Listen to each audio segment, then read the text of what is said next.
The following programs were originally aired live, long before the advent of high fidelity, and they were recorded using a variety of means, from direct recording onto early audio tape and glass records, to simply placing the microphone of a wire recorder in front of the speakers of a radio playing the program. I hope, however, that any variance in audio quality will not take away from your pleasure in listening to these, some of the all-time favorite shows.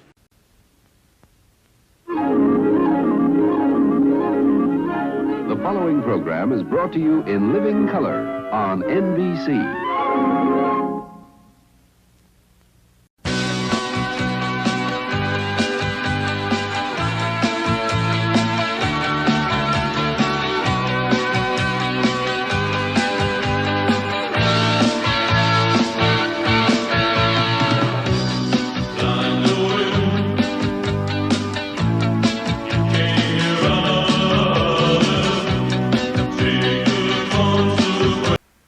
Next guest will give you the laughs, just don't ask him to lend you money.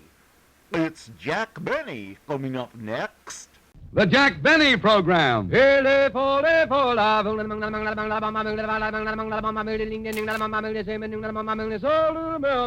Quality of product is essential to continuing success. LSMFT, LSMFT, LSMFT. You said it. Yes, sir. Lucky Strike means fine tobacco, so round, so firm, so fully packed, so free and easy on the draw. You bet. Lucky Strike means fine tobacco. The finer, the lighter, the naturally milder Lucky Strike tobacco.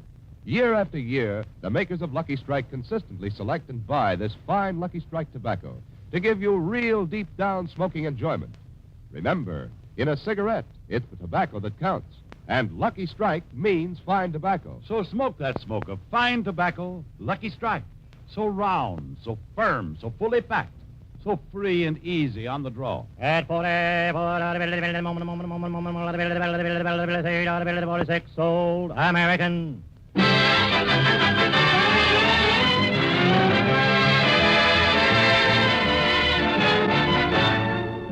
The Lucky Strike program, starring Jack Benny, with Mary Livingston, Phil Harris, Rochester, Larry Stevens, and yours truly, Don Wilson.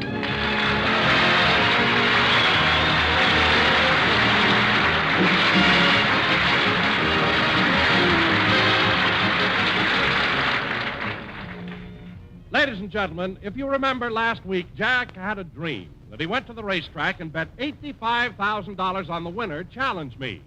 So, now we'd like to take you back about 6 days. It's Monday afternoon. Jack is in the library of his home talking with his press agent, Steve Bradley. But, Steve, I don't know what the... I'm telling you, Benny, if you don't go for this publicity stunt, you ought to have your head examined. All right, Steve. What is it? Quiet, Polly. Steve, what is it? Well, this going to be slapped on the front page of every newspaper in the country. By tomorrow afternoon, the whole world will be talking about Jack Benny. Why, you couldn't have gotten this much publicity if you had married Margaret O'Brien.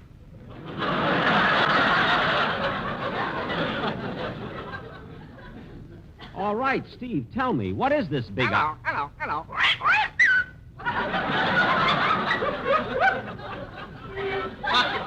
Polly, quiet.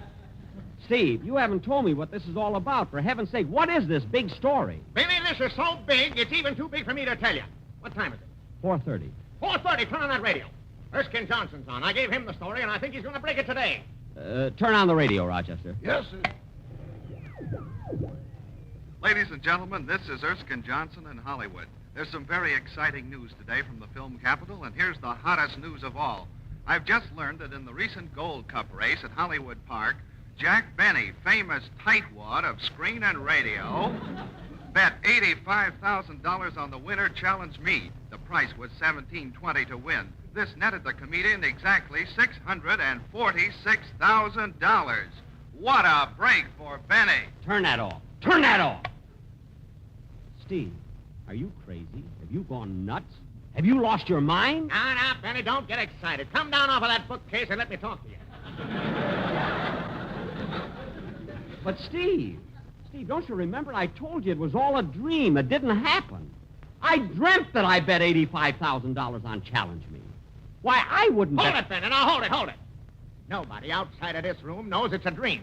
Now, we're going to make him believe it really happened. What? It'll give you a new personality. Why, all your life you've been Benny the skinflint, Benny the cheapskate, Benny the miser. Benny the miser, Benny the miser.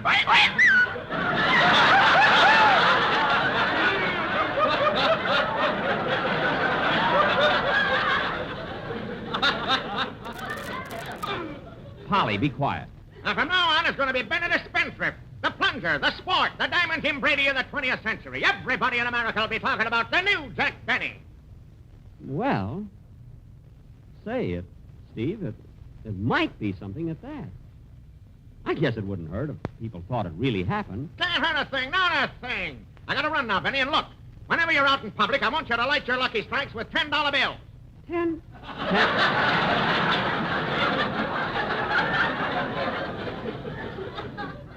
$10 bill? But, Steve... All right, use 5. But I don't want to burn a $5 bill every time I go around. Okay, use 1, but wrinkle them so nobody can see the numbers. But even $1 bills, I don't want to go around... Couldn't he use a red-hot penny?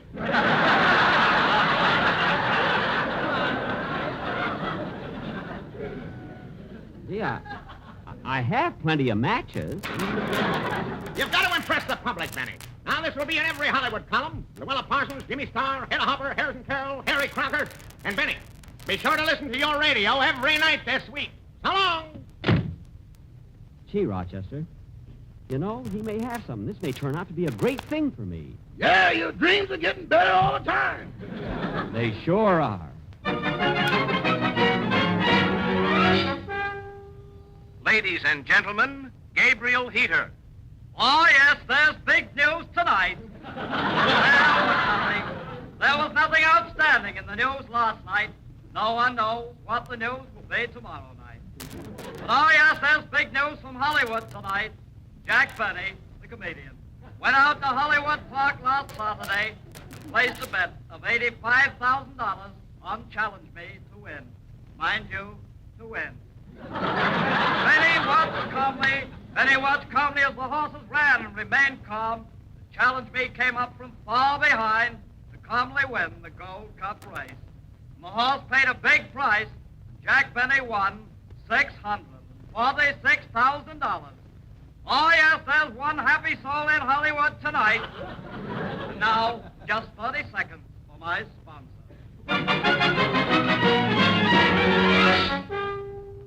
Rochester, tonight's the night we're supposed to listen to H.V. Kaltenborn. Yes, sir, I'll turn it on. Good evening, everybody. Well, we have several new developments in the news this evening. Yes. And those developments come particularly from Russia. But before I give you the news from Europe, here's a very interesting item from our own country. It has been disclosed that Jack Benny, radio screen star, won $646,000 on Challenge Me in last Saturday's Gold Cup race in Hollywood. Benny, who has been known for years, is inclined to hoard his money. Yes, he placed a bet of $85,000 on the horse that won the race. This comes as quite a surprise to the nation. And now the latest developments from Russia. It seems that... Turn it off, Rochester. Yes, sir. Rochester, isn't this terrific? All this publicity, and the only ones that know it was a dream are Steve Bradley, you, and me. And me. Quiet, Polly. Rochester, I'm going upstairs and shave before I go to bed. Don't forget to come up and tuck me in. I won't, boss, I won't. Doggone, the boss should have stayed a baby. He's scared of the dark, likes milk, sucks his thumb, and sleeps with a teddy bear. Well, I guess he never... Uh-oh, there's the door. Good evening. I'm a reporter with the Associated Press. You're Rochester, aren't you? Yes, sir. Fine, you're just the one I wanted to get my story from. Now, let me ask you something. Have you noticed any change in Mr. Benny since he won all this money? Well, no, except that now he's strongly in favor of a large army and navy. Yes, I can understand that. Now, an interesting sidelight on this story would be how Mr. Benny carried this money home from the track. Well, I don't know, but I imagine in the usual way, in his shoes. He carries his money in his shoes? Uh-huh. You can tell his financial condition by his height.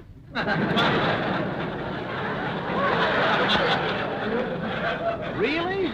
Yeah, when he reaches 6'5", he's on his way to the bank. Well, Rochester, this is all very interesting, and I'd like to ask you one more question. Yes, sir. I imagine since Mr. Benny won $646,000, he throws his money away. Yes, but not far. Not far. Well, he probably doesn't want people to think he's a show-off. Thank you very much, Rochester. You're welcome. Goodbye. Goodbye.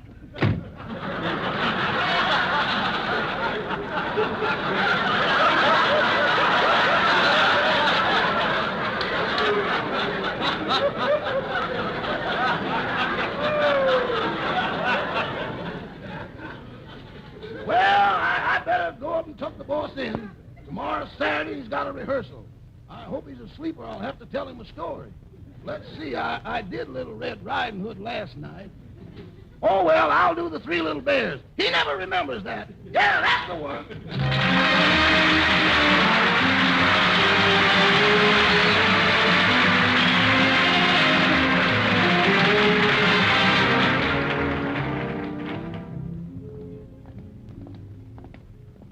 There's quite a crowd around NBC today, isn't there, Rochester? Yes, sir. Have you got the scripts, boss? I've got 'em. Let's go in.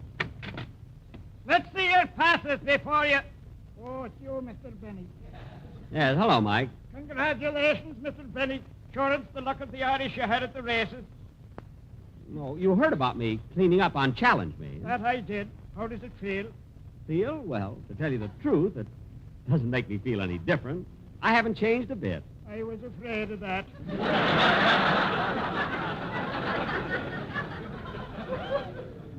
Uh-huh? I mean, I was afraid of you changing. Oh. Well, come on, Rochester. Let's go on inside. Funny how everyone in town knows about me winning that money. See, that Steve Bradley did a terrific job on the publicity. I'm the most talked of man in the... Jack, congratulations. Let me give you a big kiss. You know, Jack. Wait a minute, Mary. Gee, I'm all out of breath. You never kissed me like that before. Gee, you got lipstick all over my forehead.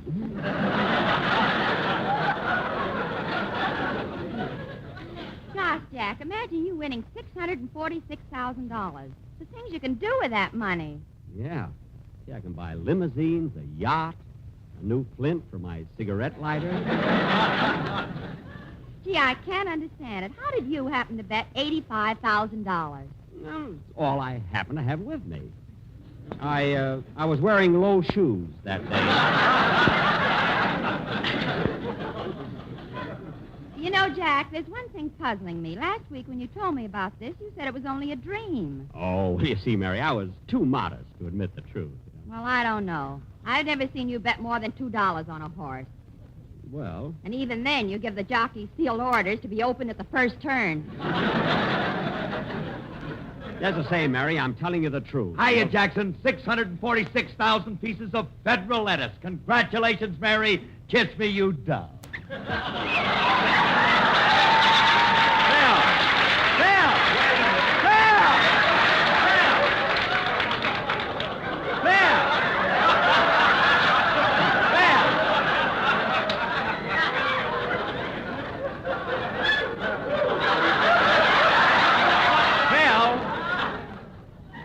Well, you were supposed to congratulate me. I know, but it's more fun this way.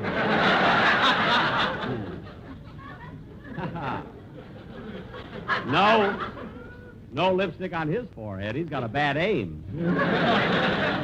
You know, Jackson, I can't get over you betting $85,000 on a horse. Why? Well, you've been so cheap all your life. You must have a dual personality. Bill, I'm the same guy I always was. There's no such a thing as a dual personality. Certainly there is. There are two sides to everyone. What? I got two sides to me. What do you mean? Well, there's one side of me that likes bourbon, scotch, gin, beer, and pretzels. Yeah? And then there's the other side of me that don't like pretzels.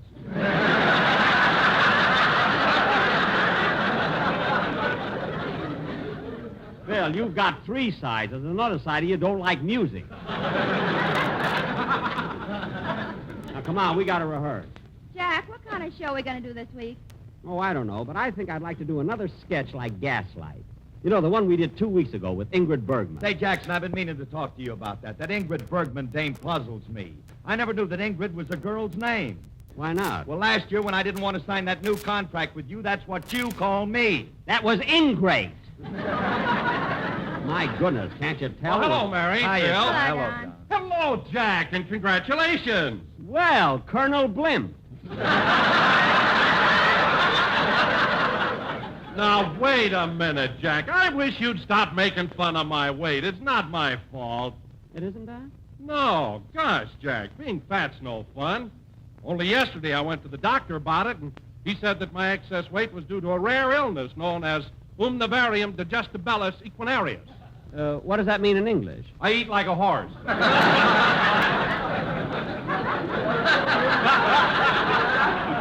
Don, I could have told you that without Latin, you know. Oh, but Latin's a wonderful language, Jack.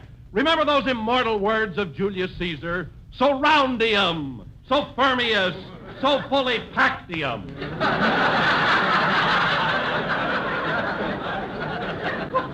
You're right, Donium.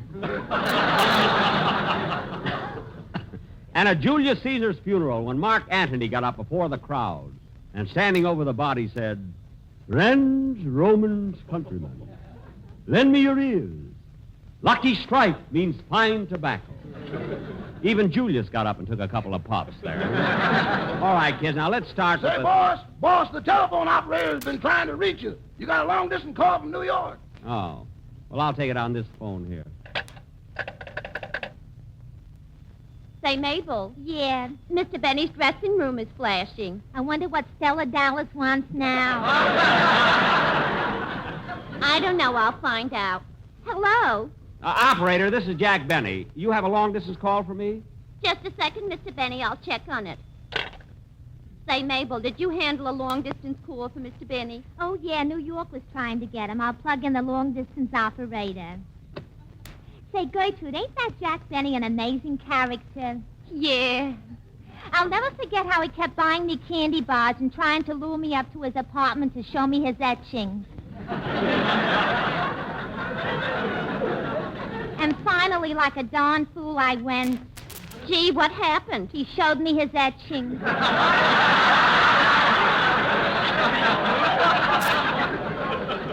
You know, I don't... Hello, NBC. Yes, Mr. Gildersleeve, I'll plug you in immediately.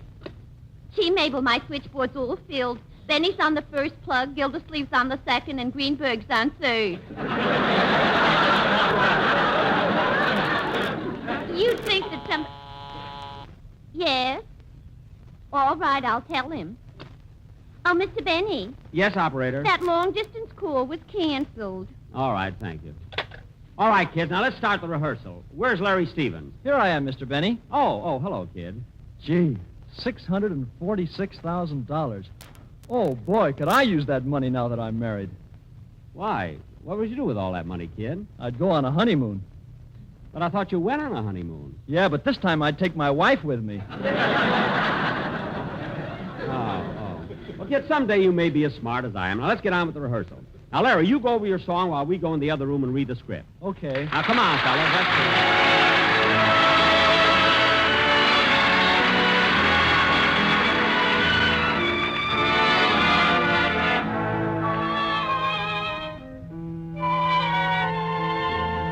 You came along from out of nowhere.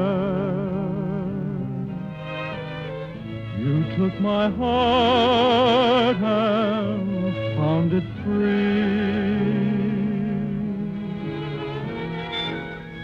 Wonderful dreams, wonderful schemes from nowhere made every hour sweet as a flower for me. If you should go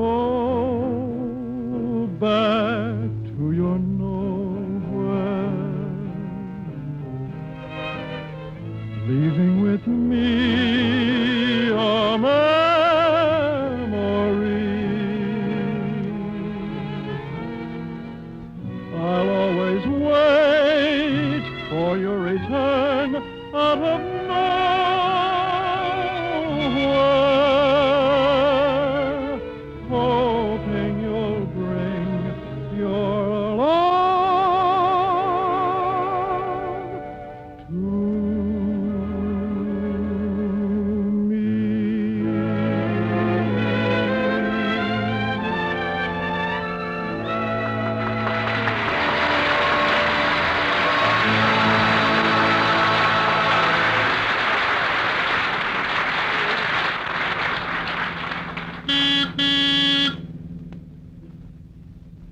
How'd the rehearsal go tonight, Mr. Benny? Fine, fine. Now remember, Rochester, don't you dare tell anybody that my winning all that money was only a dream. Don't worry, boss. It'll be our little secret. Boy, what a publicity stunt this is. That Steve Bradley certainly knows his business. He's really a genius. We're only a block from home now, Rochester. You can start putting on the brakes.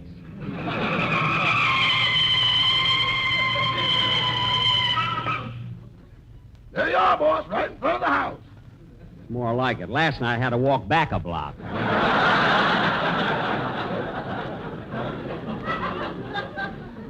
Rochester, I'm going in. You put the car in the garage. Yes, sir. What time is it, Rochester? 11:15. That late? 11:15, huh? Well, you can have the rest of the night off. Thanks, boss. I'll run up to the country for a rest.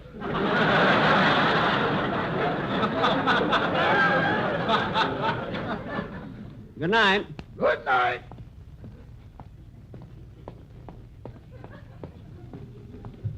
Let's see.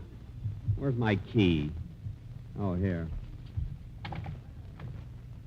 I have to get a longer keychain. This doorknob hurts my stomach.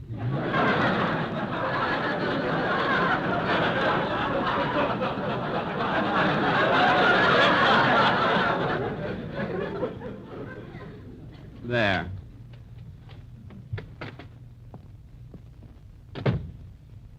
Gee, it's dark. Where's the light? Oh, here. Gee, I can't get over... All right, Benny. Stick 'em up. Yike!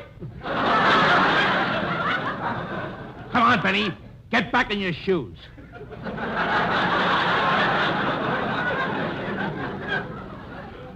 What? What is this? It's a stick-up. Now listen, Benny. I want that $600,000 you won at the racetrack. But I haven't got it. I didn't win any money. My press agent, Steve Bradley, he put it in the papers. It was just a publicity stunt. The joke's on you.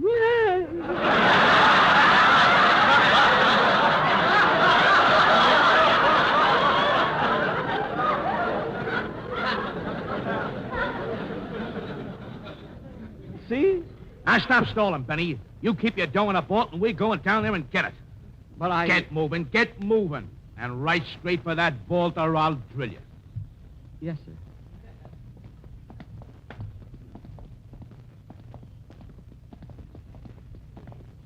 Would you care for a cup of coffee?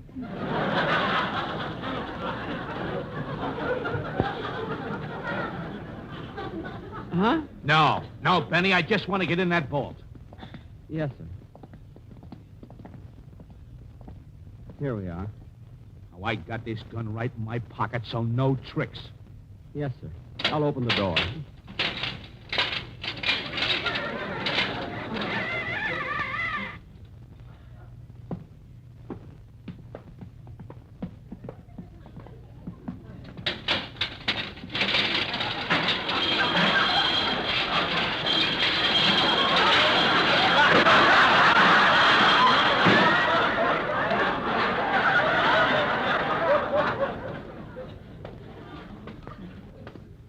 Oh, who goes there? Oh, it's me, Ed. Oh, hello, Mr. Benny. Who's that with you? Oh, he's I'm a friend of his. Yes, Ed. He's a friend of mine. Well, any friend of Mr. Benny's a friend of mine. Come on in, browse around. Thanks. I haven't seen you in a long time, Mr. Benny. How are things in the outside world? Well, we won the war, and the boys are all coming home. Good. I'll bet they'll give General Pershing a great reception. No, Ed. You see, this Cut out that chatter, Benny, and open that safe. Yes, sir. Ed, I might as well tell you. This is a gangster, so don't make a false move. Well, any friend of yours, a friend of mine. Open that safe. Open that safe. Yes, sir. Let's see. The combination is right to 45, left to 160. Back to 15. Then left to 110. There.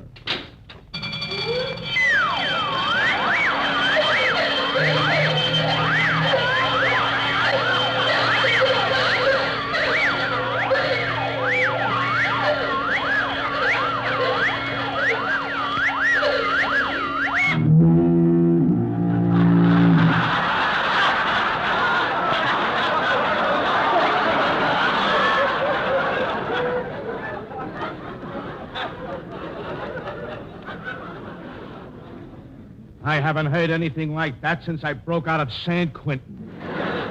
Look, mister. You can see for yourself. I haven't got $600,000. All I got in there is $10,000, and I need it. $10,000? Yes. Please believe me. The $85,000 I bet on the horse was only a dream. Look, that's all I've got. $10,000. You wouldn't take that from me, would you? You're darn right I'll take it. Now, come on, hand it over.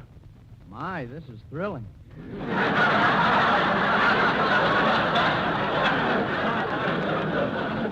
Mister, please don't take that. Hand over that 10 grand or I'll plug you. Yes, sir. Here you are. All right. Now, both of you stay right where you are. And I'm warning you, don't move. I'll go after him, Mr. Benny. No, Ed. Put down that bow and arrow. He's got a gun. Oh, my goodness. $10,000. $10,000 gone.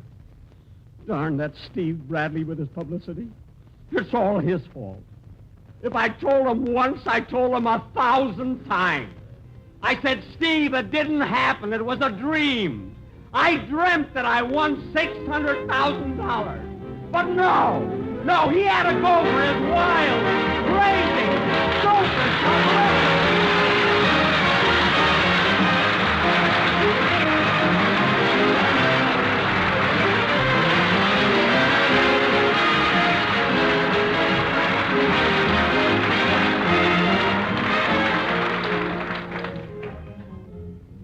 Ladies and gentlemen, sometime between October 29th and December 8th, your doorbells will be rung by a Victory Loan volunteer.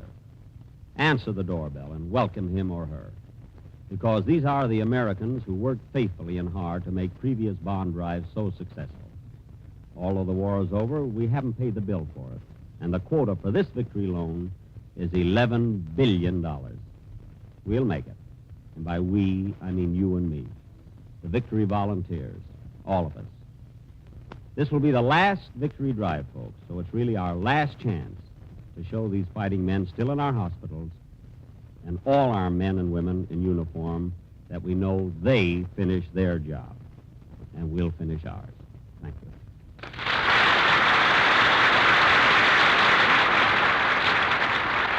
Ladies and gentlemen, Gabriel Heater and H.V. Kaltenborn were impersonated by Ollie O'Toole. Erskine Johnson was impersonated by Erskine Johnson. Jack will be back in just a minute, but first here is my good friend Effie Boone. Sold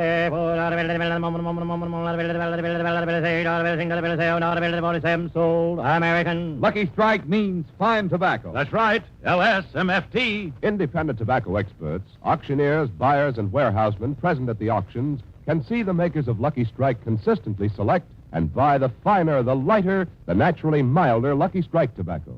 This fine Lucky Strike tobacco means real deep-down smoking enjoyment for you. Sure thing. LSMFT. Yes, Lucky Strike means fine tobacco. So smoke that smoke of fine tobacco, Lucky Strike. So round, so firm, so fully packed, so free and easy on the draw. The famous tobacco auctioneers heard on tonight's program are Mr. L.A. Speed Riggs of Goldsboro, North Carolina. And Mr. F.E. Boone of Lexington, Kentucky. At 45, sold American. Basil Rysdale speaking for Lucky Strike. LSMFT. LSMFT.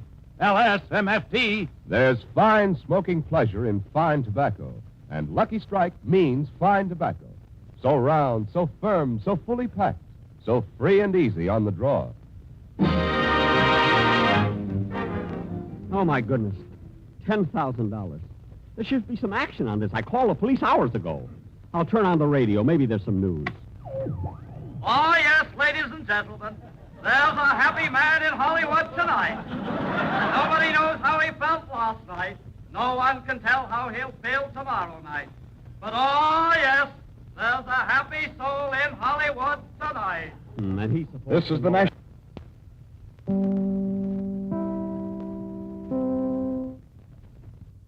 Lights Out is up next on nightly old-time radio shows. GT 206.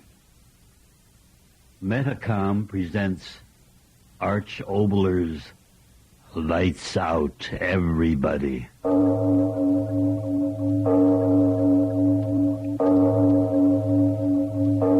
It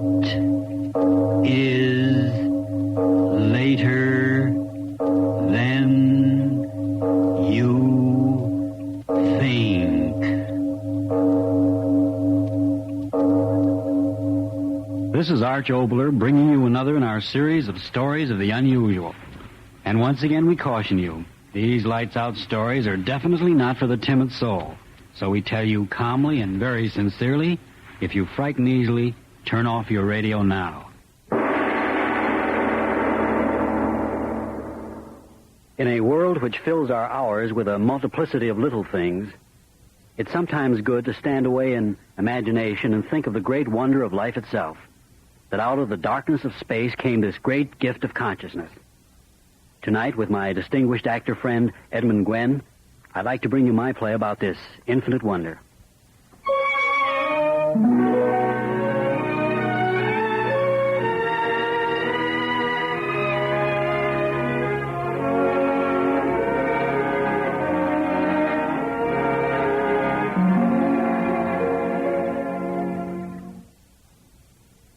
And so, my good friends, I can only add that I thank you with all my heart for the honor you have given me this evening. The newspaper men who are here would, of course, like me to make a sensational statement regarding the nature and the effect of cosmic rays. That is understandable. We know that these rays originate in the cold distances so far beyond our universe that the human mind cannot begin to grasp the reality of the endless darkness. We know that these cosmic radiations are continually bombarding us, changing the very structure of things with every passing second. Some of us believe that it is this radiation which, acting upon the atoms of primeval matter, caused the gradual evolution of the creature called man out of primeval slime. Yes, a popular magazine article recently headlined the cosmic ray as the essence of life. The essence of life. Perhaps. But where out of the frigid darkness come these radiations? Where? What lies beyond the reach of our greatest telescopes that is the source of this tremendous unseen flow of cosmic energy? Some of you stir restlessly. You are thinking our friend Sir Albert grows senile. Life grows short for him. He is looking out into the night with fear. No, my friend. It is not fear that makes me ask the questions whence and where. It is not even hope. It is wonder. Wonder at the source of this unending stream of power that drives across eternal space, bringing our universe what may be the very source of life. Now I say to you, what so many of you already believe in your hearts, that our world, and all we know of it, all things, all beings, is not mechanism, but the result, the expression of a thought, a great, transcending thought. I leave you with this question. Can it be that cosmic radiations are a direct expression of that divine, eternal thought?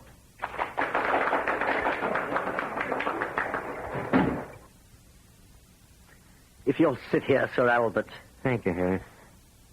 Thank you. May I get you something? No. Oh, just see that they let me rest here a few moments. I'm very tired. I'd like to say it was a thrilling occasion, Sir Albert. So many of your friends who... those reporters. Tell them I'll see them as soon as I possibly can. Yes, sir. No, I'm sorry, Sir Albert cannot see anyone just now. He's indisposed. Yes, I must see my father. Oh, I beg your pardon, Mrs. Lennox. If you'll step in. Good evening, Mr. Lennox. Good evening, Harris. No, not now. Sir Albert will be out in a moment. Father, dear. Grace. Well, my child. Good evening, Sir Albert. You too, Kurt. It's good of you to come. It was an honor that few son-in-laws enjoy. Oh, Father, we were so thrilled. It's been a wonderful evening. The hall out there, filled with such distinguished people. All of them there to do honor to you. Oh, I was so happy I started to cry, and Kurt got so embarrassed. Father, are you ill? You? No. Just weary. Oh, we'll take you home, sir. No, there's no need for that. Harris here will take care of me. Father, you are ill. Why didn't you let me know? We would have come back to London sooner. How can I convince you? I'm quite all right. But your face, I've never seen it so tired. As if you hadn't slept for days. That's true enough. You haven't been resting? No. But you've never been troubled with insomnia? I haven't slept more than 1 hour a night in the past week. Father, No need to be alarmed. Father, what is wrong, please? Please tell us, sir. Yes. Yes, telling you, the two of you closest to me, that would clear my mind, wouldn't it? It started exactly 7 days ago. I can't sleep because of a dream. Dream. Dream? Yes, dream. Dream, the same infernal dream, night after night for 7 days.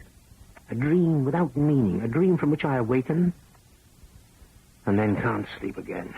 Is it something horrible, sir? No, there's no horror in it. And yet, I don't know. All I know is that the recurrence of the dream is beyond endurance. I'll tell you something. A few moments ago, when I was out there on the platform looking down at all those faces, I suddenly had the impulse to ask them about my dream. What? Say to them, you, my colleagues, clever men of science, aren't you? Then answer me this. What of my dream? Father, please come to our place for a fortnight. Yes, do, sir.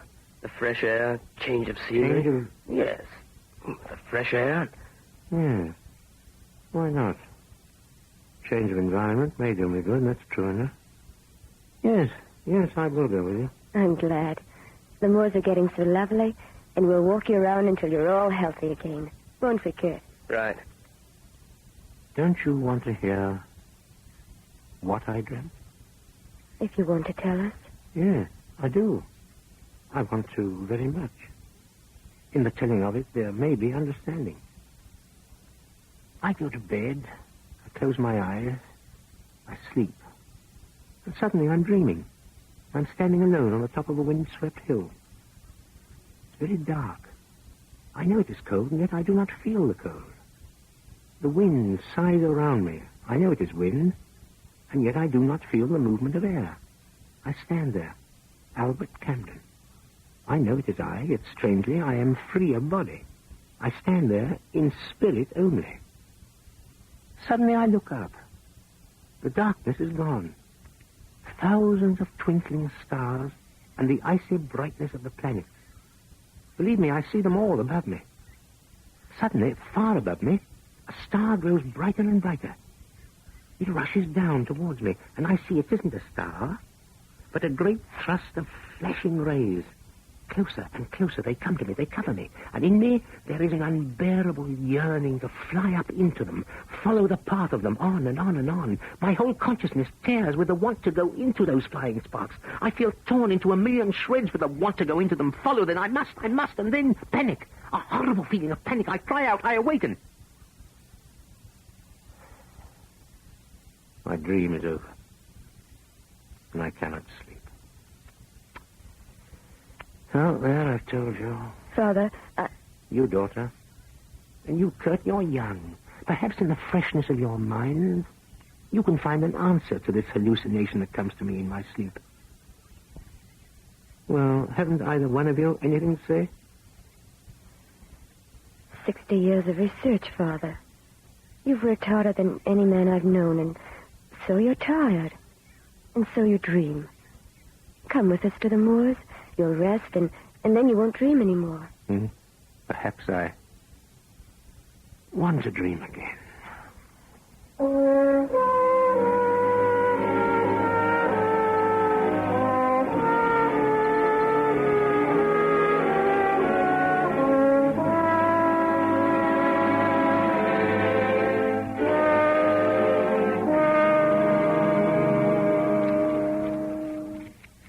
The fire's hungry. Another log, kid? No, I think we'd better be turning in soon. Right, Sir Albert? Yes, in a few moments. Tired, aren't you? And no wonder. What was it? 15 miles? Now, don't exaggerate, darling. 10 miles, and that's stretching it a bit. Father, Yeah? you are feeling better, aren't you? Huh? I said your health. You're resting at night. It has been better since you've been here with us. Yes, of course. I'm so glad. Sometimes I was almost afraid that you... oh, but I'm talking too much. And I should be sleeping. Well, off I go to my little white couch. Good? No, I think I'll have another pipeful before I turn in. Well, if I'm spurned, I'm spurned. You, Father, going up? No. No, I'll sit here a bit if you don't mind. All right. But don't sit up late, you two. We won't. Night, Father. Night, dear. Good night. Wind's rising. Look at those sparks go up the chimney. Kurt. Yes, sir? What I said before, it isn't true. Sir? I told Grace I've been sleeping well. I haven't, you know. I guessed as much. It's been worse every night. The dream? Yes. If I only could understand the meaning of it. I tell you, boy, it's like a familiar name you can't remember. The want of remembering grinds in your head until it's beyond endurance. Is it the same as you told? Yes, exactly the same. The hilltop, the feeling of freedom from body, that rush of sparks like music to my ears, the want to rise up beyond them, then the sudden feeling of panic and the horrible awakening. What does it mean? What? Every night, over and over. Why? Why? Why? If I could do something, sir. Do? What is there to do? You're not a young man. The work's been such a strain. If you'd let yourself be examined, I mean a competent medical man who'd find that, well, the subconscious cause of your dream. You're not angry, are you, sir? There's no reason to be angry. I think I'll go up. Good night. You're not? No, I'll sit here until the fire's burnt out. Good night, son. I'd like to say that, well, the reason I suggested a psychiatrist was not that I understand, yes? Night. Good night, sir. I hope you rest well. Good night.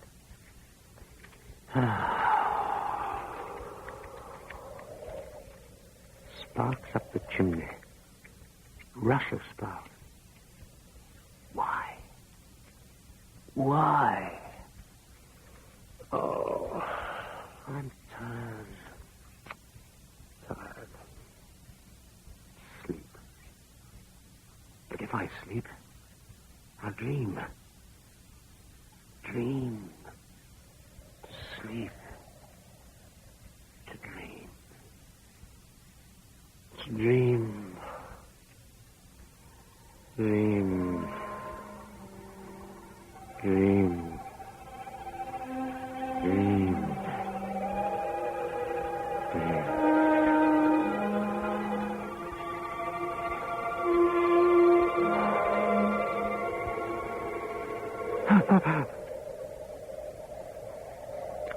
On a hill. Standing on a hill. So dark. Cold. Must be cold. I feel nothing. Why am I here? Dark. Lonely. Lonely. Sky. Stars. Millions of stars. Polaris. Arcturus. Vega. Nebula in Orion. Nebula in Andromeda. So many stars. Clusters. Endless. Worlds beyond worlds. So bright. So clear. Why am I here? Waiting. Yes, waiting for something. I don't remember. I've got to wait. I was tired. I'm not tired anymore. Why am I here? Why do I wait? What? A new star. So bright. Coming closer. Well, how can that be? How can a star? No, a meteor. Falling. Closer. So bright, my eyes are... Oh, now I've got to see. Brighter and brighter. Ah, the rays. Flashing rays. Closer and closer, closer and closer. I know you. I've seen you. Bright around me, covering me. Sparks covering me. Yes, I hear you. I want to. Yes, I want to follow you. Follow your path. I want to. I will. I'll go with you out. Oh, I'm afraid to follow your path. If I do, Father, what is it? Oh, Father, please, wake up. Grace, what? Someone screamed. Father, it was Father. Oh, Father, Sir please. Albert. Father, wait. Oh, Grace. You cried out. What? Yes, sir, you cried out. You did. What happened? Cried out? The dream. I dreamt. The dream.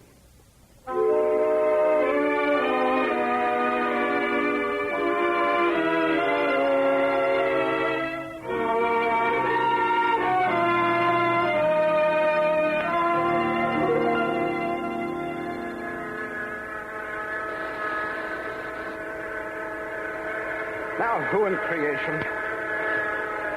Yes, yes. Infernally impatient, whoever you are. Yes, where... If I might come in, Reynolds? Sir Albert. Sorry to disturb you at this hour. Come in, sir. Come in. Thank you.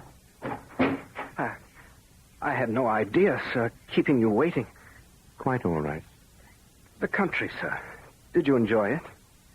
My son-in-law brought me back to see a doctor. You're ill, sir. A chair, won't you sit? No, quite all right. What time is it?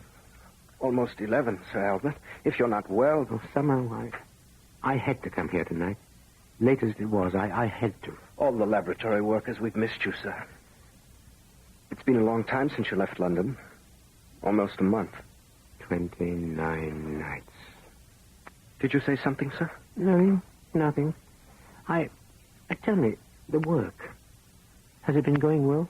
Quite well, sir. Outside, I could hear the whine of a generator. Yes, sir. This here. We've gone right ahead with the work. We've gotten some rather interesting results by reverse excitation of the cathode fields. May I show you? Yes. Well, sir, the Regents asked us to devise some means of illustrating, or rather, visualizing cosmic radiation so that it can be demonstrated in the classroom. I devised this contraption. It has no authenticity, but it does visualize on this fluorescent screen what a rush of cosmic rays might look like. Show me, boy. Right, sir. You'll see. It does visualize cosmic radiations for the students. Watch, sir. See, sir? On the screen. Ah, Sir Albert. Sir Albert, what is it? What? Same. What? The same, I tell you. In miniature, but the same. I don't understand, sir. The rush of sparks. The pattern of sparks, I tell you. Sir Albert. Don't look at me as if I was crazy. I've seen them. The same pattern of flying sparks, but 1,000 times greater. Sir Albert, you're not serious. Cosmic rays, they aren't visible to the eye. Glorious, driving through space, through the universe, showering the earth. Sir Albert. I've seen it, I tell you. I've seen it in my dream. Dream? Yes, in my dream. That's what I wanted to know, and now I do know. What I've been seeing in my sleep. Cosmic radiation. Cosmic rays. The path of them out of the infinite. Pouring out of one focal point of the darkness of space. Yes, stare at me all you want to, but I've been dreaming that night after night. I've been... Well, why do I dream that? I know what I dream, but I don't know why.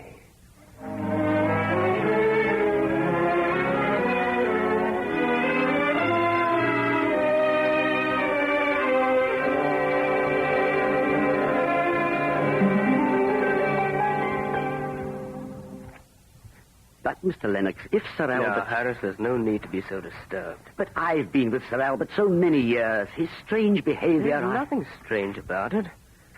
He apparently walked around the streets until he was exhausted. So, when he came home, he announced that tonight he felt certain he'd be able to sleep. Now, that's perfectly plausible and normal. I don't like it, sir. Harris, you're an old woman. Instead of that long face, you should be happy. Should I? Yes. For the first time in weeks, Sir Albert seems alive and animated, eager to go to sleep. Well, that sounds paradoxical, doesn't it? Well, see, I feel happy, too, somehow. That's the way you should feel. This is going to be good news for Grace, Mrs. Lennox. I think I'll telephone her. She'll be as pleased as punch that Sir Albert has come out of it all. Gone to bed and to sleep in a perfectly normal manner. Yes, to sleep in a perfectly normal manner. Sleep. Must sleep. Must. The dream. Will I? But I must dream it again. Must. But if I sleep and don't dream. No. Will dream. So many nights dreamt that dream. Got to dream it again. Yes, again. Dream again. Once again. Oh, find out why. Dream again. Dream.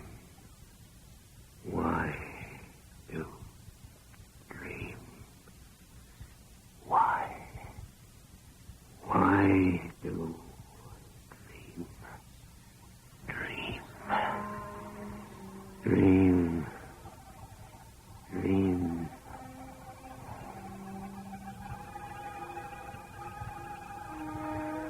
Dream. On a hilltop. Yes, the dream. Dreaming and knowing that I dream. Cold. Feel the cold. I never felt the cold before in the other dreams. If this dream is as the others, sky will clear. Yes, stars. Millions of them. So bright. Oh, no, I can't be dreaming. So real. No, this can't be a dream. I'm not asleep. I'm not. Awake. I've got to remember. Sitting in front of the fire. Yes, I was sitting in front of the fire. Got up.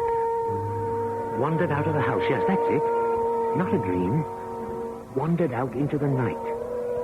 On a hilltop. I'm here. Yes, I am. Stars so bright, everything round me so real. This is reality. It must be. No. A dream, I know. A dream. Waiting. Listening. For what? I can't remember. Something that should happen. Something that always happened in this dream. Oh, why can't I remember? I must remember. I will remember. What? A star? Out there? How bright. Oh, no, it can't be a star. No star could be so bright. A meteor. Yes, a meteor. Rushing at me. Oh, I'm afraid I've got to run. It's rushing at me. Why don't I run? No, I can't. So bright. My eyes are... That sound. The rays. Now I remember. Yes, I remember. Yes, the rays. That's what I was waiting for. Always in the dream, the rays. Coming down at me. Pouring from the sky. I remember. Why should I be afraid? Rays. I know what they are now. No. I'm not afraid. Rays. Glorious. Coming down. Closer. Soon they'll be touching me. Covering me. Glorious rays. In my dream, I'm seeing rays of the cosmos. Wonderful dream. Wonderful.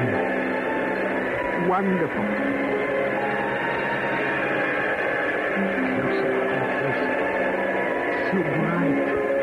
Shining. Glittering. Sparkling. Glittering around me. Covering me. I feel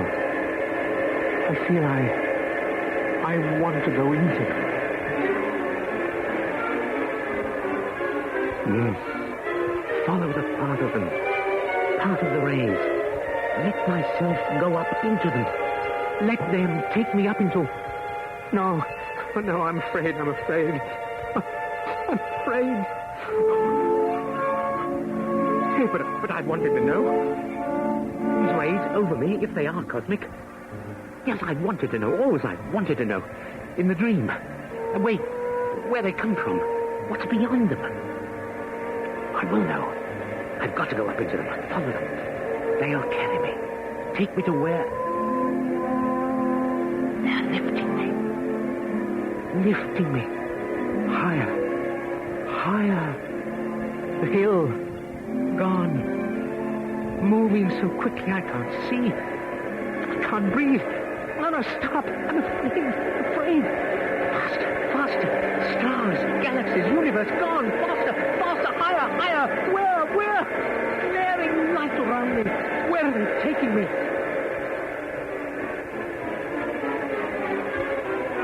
Yes, I hear. But what?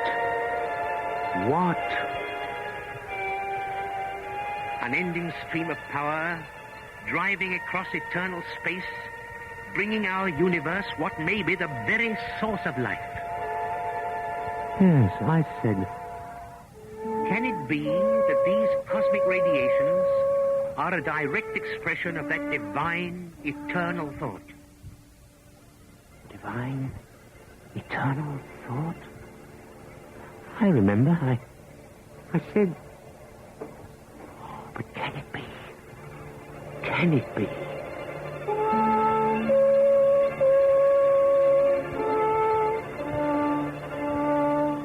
Brighter and brighter. My eyes. I see again. What? What? Yes, I was right. It was the truth. The truth.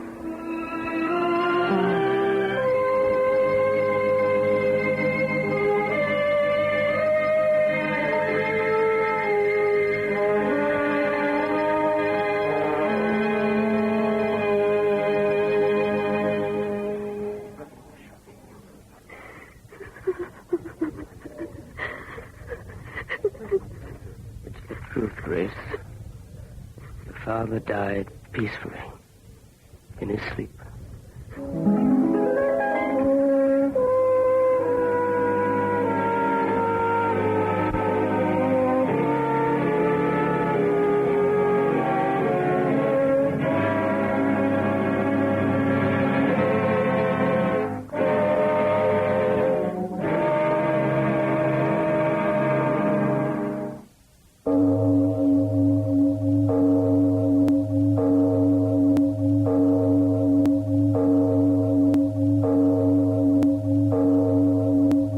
Hey, man, how about we check in with Fibber, Magee, and Molly next?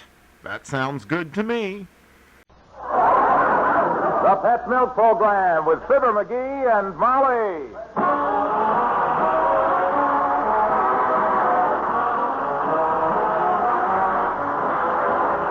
The first evaporated milk, Pet Milk, presents Fibber, Magee, and Molly with Bill Thompson, Gail Gordon, Arthur Q. Bryant, and me, Harlow Wilcox. The show is written by Phil Leslie and Keith Fowler and directed by Max Hutto with music by the King's Men and Billy Mills Orchestra.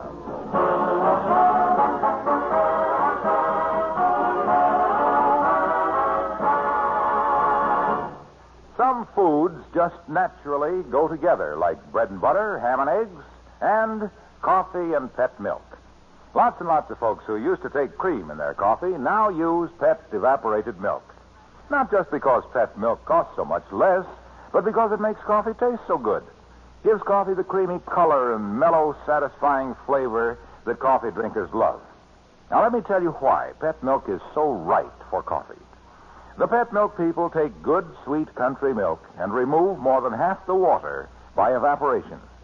The result is a concentrated milk, which doesn't make your coffee taste weaker or watery. It just makes it taste better.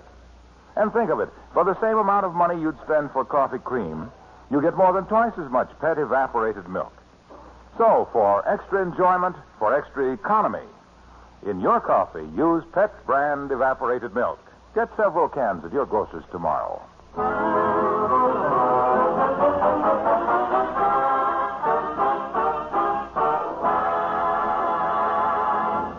Statistics prove that there are two distinct types of duck hunters. There's the strong, silent type of sportsman who shoots well and talks little. And there's Mr. Magee. Of Fibber, Magee, and Molly.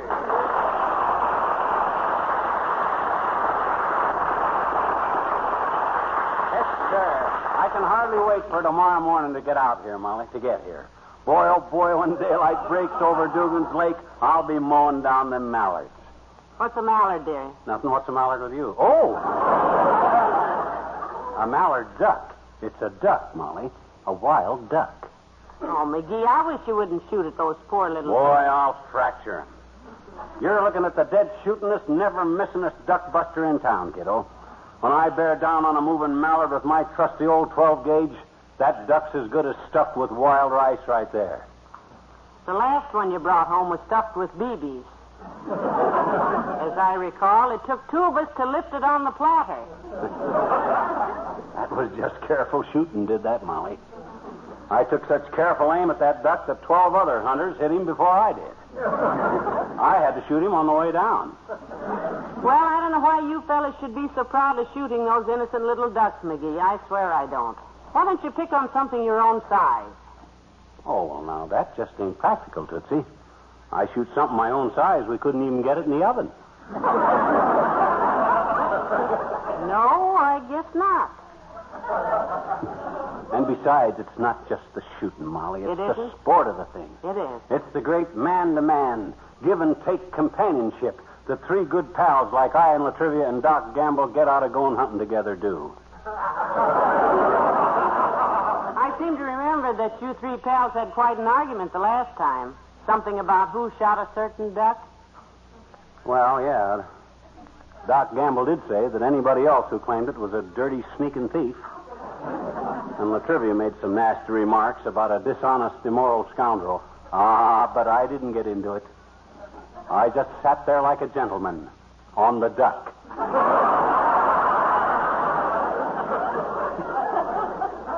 Well, I'm glad you kept your dignity, dearie. I kept the duck, too. Well, I'd better get busy here and start getting my hunting stuff together, I guess, now. What's your hurry? What's your hurry? The boys won't be here to pick you up until 4 a.m., you said. Well, you know me. I'm always ready early. Since when? Since the time I was late and they went off without me. Now, let me see. I got my shotgun out. And hey, where's my shotgun? My shotgun. You see my shotgun? Right there on the piano, dearie, where you put it. Oh, thanks. It's my turn to bring the shells for everybody, too, for all You're three of us. bringing shells for all of For all three of us. So I got doggone. Where's that box of shells? You seen the box of shells? I put it down there by the door. Why ain't it there now by the door? Because that's the front door, and you put it down by the kitchen door. Oh, yeah. Well, then where's my duck call? What's that sticking out of your shirt pocket? That's my duck call. Now, let me see if it's working okay.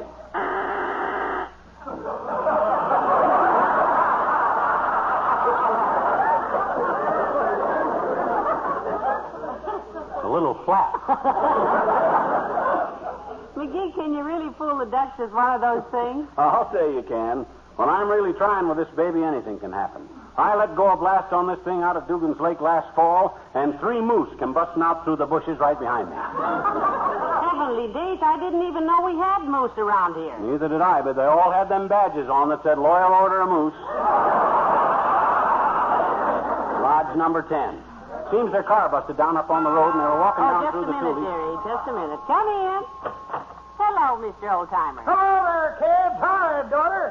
Hey, Johnny, what you doing with the shotgun? Going hunting? Yep, I'm going after some ducks out to Dugan's Lake. Funny you should mention hunting, Johnny. Yeah? Reminds me of the hunter I used to be when I lived out west. Oh? Ever tell you kids about when I lived out west? 50 times. At least. Well, this will make it 51, kid.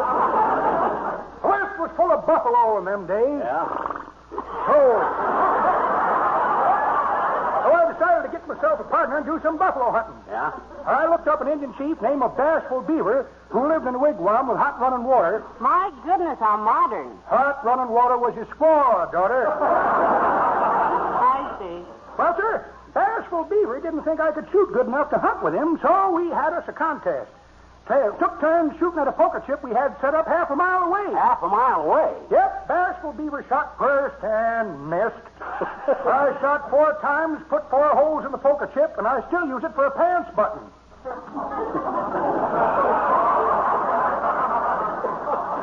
Well, I hope it holds up better than that story did, because I believe So, after we killed all the buffalo, I joined up with the Texas Rangers and started hunting outlaws, kids. Still a hunter, huh? Yep, I come across a fella named Boot Hill Mortis. Toughest outlaw in Texas. Quick as a flash, I yanked my gun. Did you shoot? Did I shoot? I shut out the lights, shut out the doors, shut up the alley, shut down the road, and I ain't been in Texas since.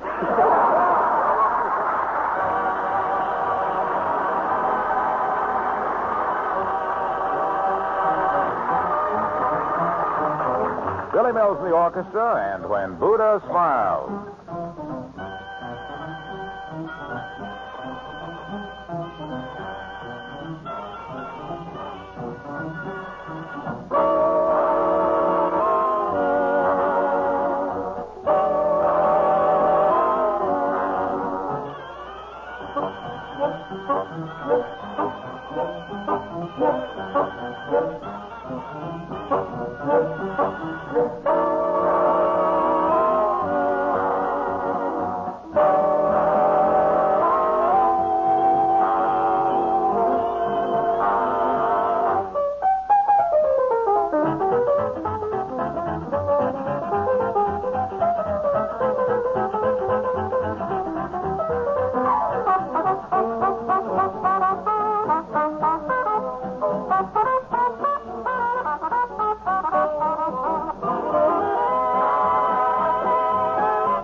Now,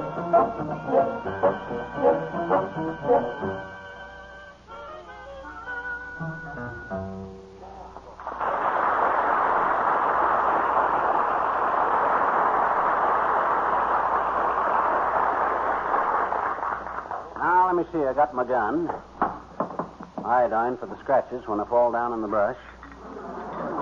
My hip boots. Doggone it, what did I do with my hip boots? Where's my hip boots? I had my hip... Oh, I got them on. Well, now, let's see. Did you take the butter out of the icebox? It's sitting on the kitchen sink. Yeah, you can put it back now, kiddo. I'm through with it. The boots are okay.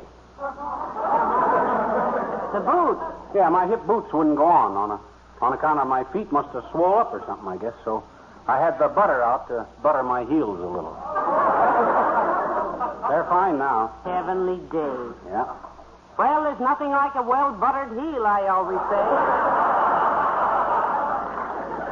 Say, incidentally, if you're looking for that wooden duck of yours, I moved it out on the back porch. My decoy?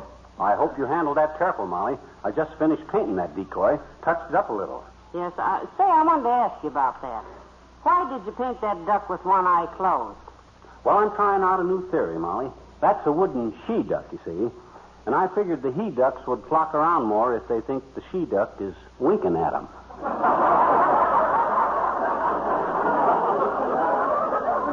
Heavenly days. Is nothing sacred? Gives her a kind of a coy look, you see. I figure a coy decoy, especially a coy she-decoy, will decoy more he-ducks than a decoy that don't look coy. I really need a boy decoy to go with it, because with a coy boy decoy to decoy the girl ducks and the she decoy to decoy the he ducks, I'll duck the decoys in Dugan's Lake and decoy more ducks with those ducky decoys.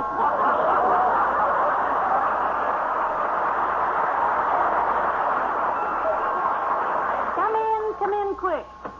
Hello. Hello, Molly. Hi, pal. Hello, Mr. Wilcox. Hello, Hilo. Care to drop over tomorrow night for a duck dinner, boy? I'm Doc Gamble in the Hey, trivia. speaking of duck dinner, pal, kids are all alike, aren't they? Huh? Yes, sir. They just hate to come in at mealtime. They'd rather stay out and play. Huh? But when Mom bakes one of those delicious pet milk pumpkin pies for dessert, everybody comes running. Nobody wants a duck dinner. Oh, this is pathetic. Oh, dear. I'm so embarrassed for the poor lad, Magee. The things he has to do.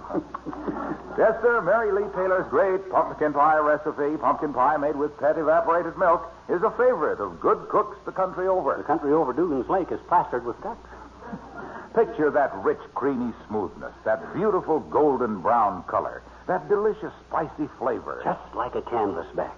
Pumpkin pie is always a special dessert. And pumpkin pie made with pet milk, that good sweet milk evaporated to double richness, is an extra special treat on anybody's table. Yeah, but what that's got to do with... Mary Lee Taylor's pet milk pumpkin pie recipe is featured at your grocery. Yeah, but... if you stop in... Hey. It's terrific. Look, Ducky. Milky. Yes, pal. You want to go with us? We're leaving at 4 in the morning. It's only 8 p.m. now. That gives you several hours to get ready. No. Thanks, pal. Count me out. Oh, aren't you a hunter, Mr. Wilcox? Oh, indeed I am, Molly. In fact, I expect to do some big game hunting this weekend. Big game hunting? Yes, there's a big football game in town, and I'll be hunting for tickets. So long, pal.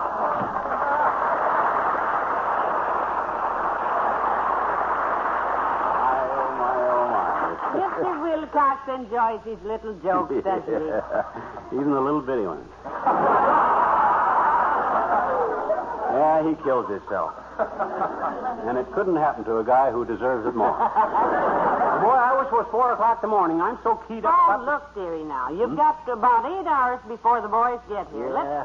Let's set the alarm clock, and then go to bed and get a good night's sleep before you go. Hey, that's a wonderful idea, kiddo. Can I take my duck call to bed with me? Then if I wake up, I can practice a few... Leave it here. Okay. You run on upstairs to bed. I've got a few little things to do, and then I'll turn in, too. A good night's sleep will do it.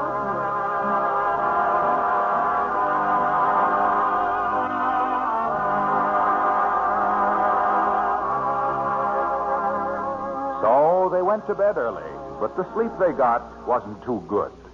At regular intervals, a plaintive little voice cried out in the darkness. Molly. Hey, Molly. What? What is it? It's me, kiddo. You asleep? Not now, Magee. Oh.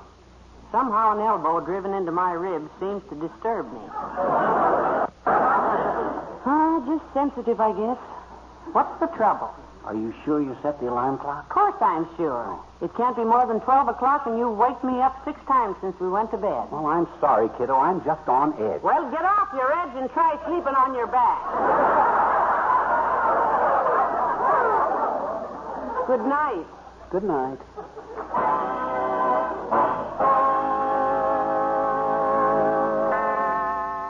Molly. Hey, Molly. What? It's me again. Who else?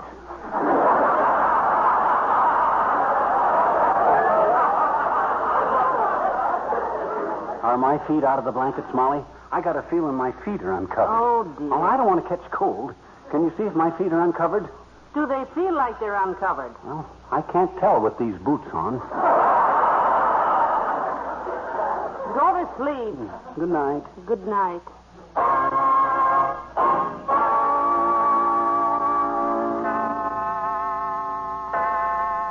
Molly. Hey, Molly. You can spare the elbow, dearie. I'm awake. Oh. Say, do you suppose I ought to call Doc and Latrivia and remind them? You suppose they might forget? No, they'll be here. Can't you sleep at all? No, I can't get my mind off them ducks. Have you tried counting sheep? Sure, but it don't work. All the sheep have got webbed feet. Well, try again. Good night. Good night.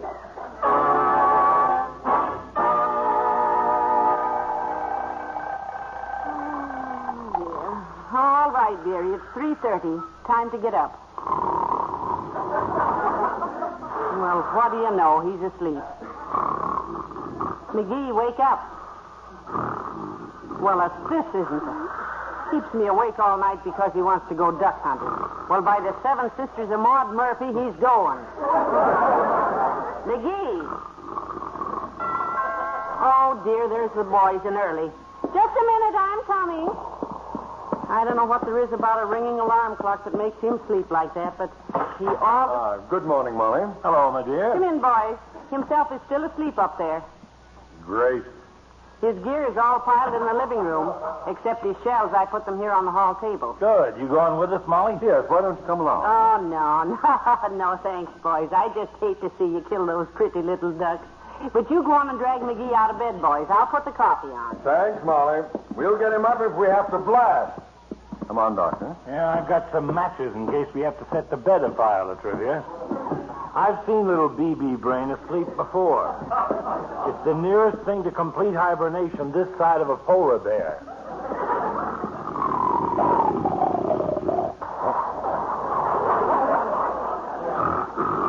A polar bear is quieter, of course.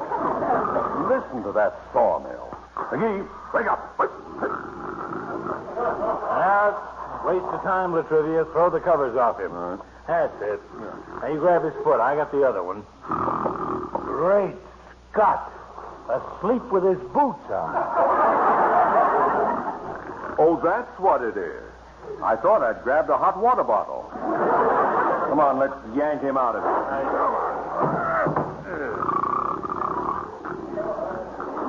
Well, never even fazed him. Frankly, I don't think the pleasure of his company is worth the trouble. But at this point, I'm just stubborn. Yeah. So am I. Grab his foot again, Doctor. We'll drag him downstairs like pulling a sled. Okay. Ready? Let go.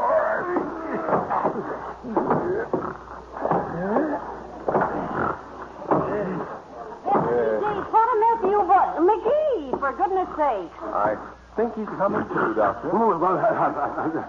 Did the clock go off? Oh, hi, Molly. Oh, what are you doing up? Hey, what am I doing down? Oh, hi, fellas.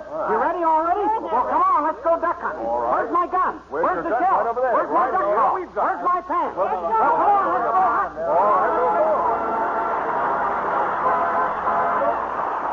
The King's Men and Bella Bimba. Bella Bella Bimba, Bella Bimba, Bella Bimba, Marco, Bella Bella Bimba, Bella Bimba, Bella Bimba, Marco, Bella Bella Bimba, Bella Bimba, Bella Bimba, Marco, Bella Bella Bimba, Bella Bimba, Bella Bimba.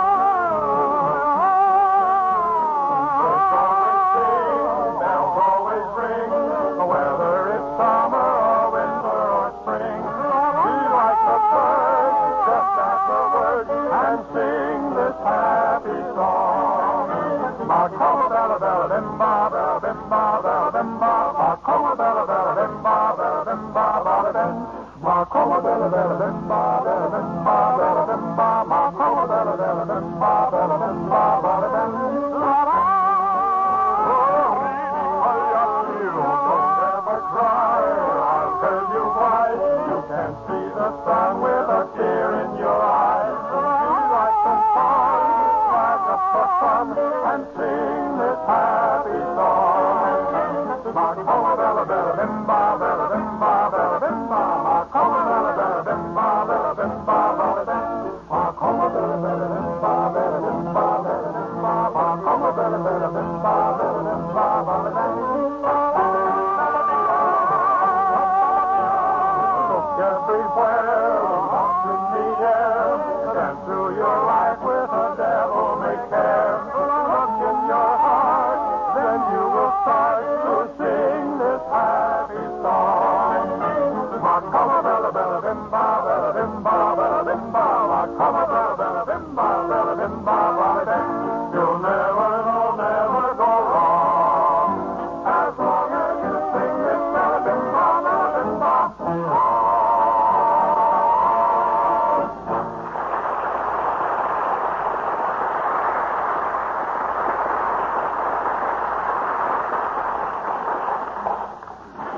All right, now, keep moving, fellas.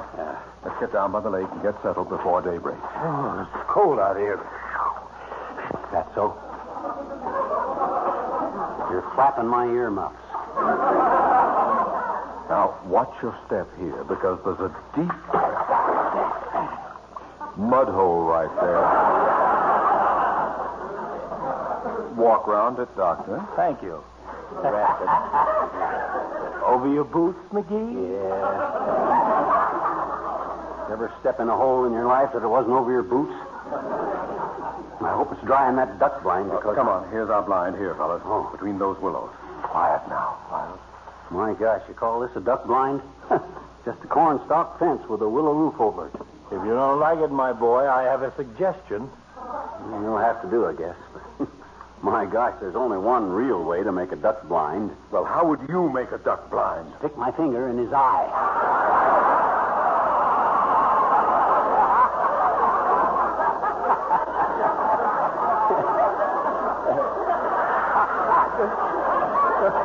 Don't you get it, Molly? Oh, she didn't come.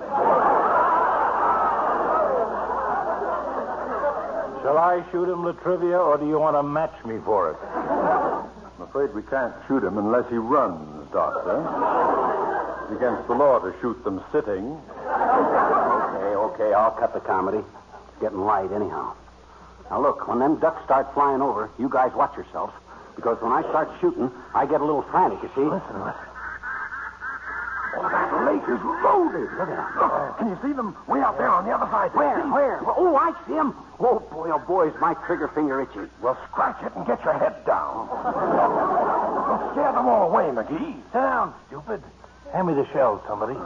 Boy, oh boy, will I murder them mallards. Now, look, you guys. I'm a guest here, so I'll shoot first. After I get a limit, then you guys can go ahead and shoot at the next batch, because... Hold it. They're getting up out there. Yeah. Watch it. They're just starting to swing this way, and they can... Missed. Nice shooting, McGee. If you'd waited till they got just a mile or two closer, you might have hit one. Watch it. Here comes another flock. Now, let him get closer now. Let him get closer. Don't shoot too fast now, you guys. Look at that lean! Oh, let's go!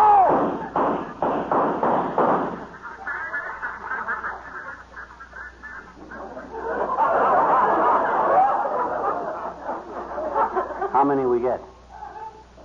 None. I think I must be leading them a little too far. My sights must be bent a little. One I shot at ducked. Just as I pulled the trigger, he swerved. Otherwise, I'd have got... Shut up and shoot! Look at him go!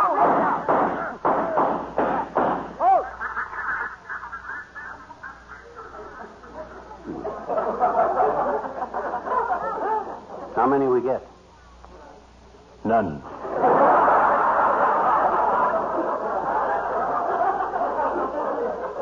I must be shooting high. I must be shooting low. The whole dead-redded bunch dodged that time. What's the matter with them ducks? They're supposed to fall.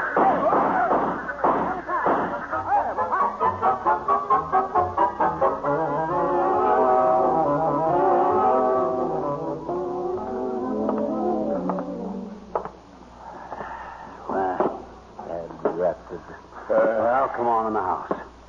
Molly will make us some coffee. Yes, she should be very pleased with us, fellas. She didn't want us to kill those poor little ducks in the first place. Yeah, say, I forgot about that. Well, welcome home, mighty hunter. Well, it's nice to be back inside this morning. Hello. How was the duck hunting? How many did you get? None. Not even one? Not even one. Skunked. The lake was loaded with them, but we couldn't. Yeah, but... well, look, Doc and Latrivia, I got a confession to make to you men. I didn't try to hit those ducks. What? Oh, no, sir. Molly felt so bad about us shooting them that I just couldn't bear to kill those little ducks. That's why I missed every shot on purpose. I aimed behind them every time. Well, you're sweet, dearie. What an inspiration. Well, I may as well break down also. I too, turned soft-hearted, Molly. Did you? I could have murdered those mallards, but for your sake, I shot behind them every time.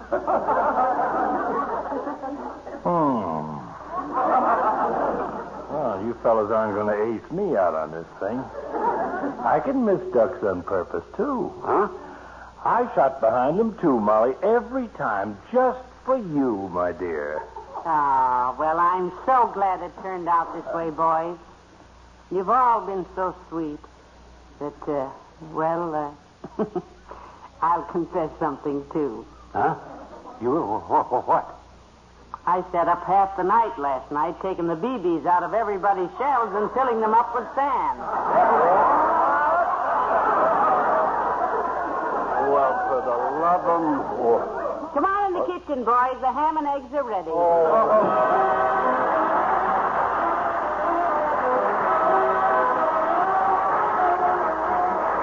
Fibber and Molly return in just a moment. When a young woman marries and starts to keep house, one of the first things she wants to learn is how to cook the foods her husband likes. And Pet Milk gives you young wives the help you want, because on every tall can of Pet Milk, there's a husband-tested recipe. Before any recipe is put on the Pet Milk label, it's sent out to homes like yours, where the wives try the recipe and report what their husbands say about it. And on Pet Milk labels, you get only those recipes which have been given a big OK by the husband. This, of course, is just one of the extras you get when you get Pet evaporated milk. Extra richness is another, because Pet Milk is double rich, concentrated to double richness by evaporation. That means extra amounts of nourishing milk substances, too. And then there's extra economy, for Pet evaporated milk costs less generally than bottled milk or any other form of milk. So, for husband-pleasing recipes, for extra goodness and extra economy, get Pet Milk, the first evaporated milk, the first choice of good cooks.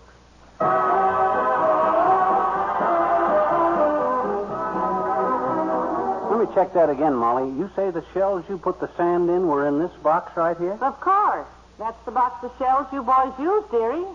That's the box of shells that Doc and Latrivia used, but I had a pocket full from last year that I shot with. What? Yeah. Good ones? Yeah. You mean? Yeah. I must have been shooting behind them. Good night. Good night, all.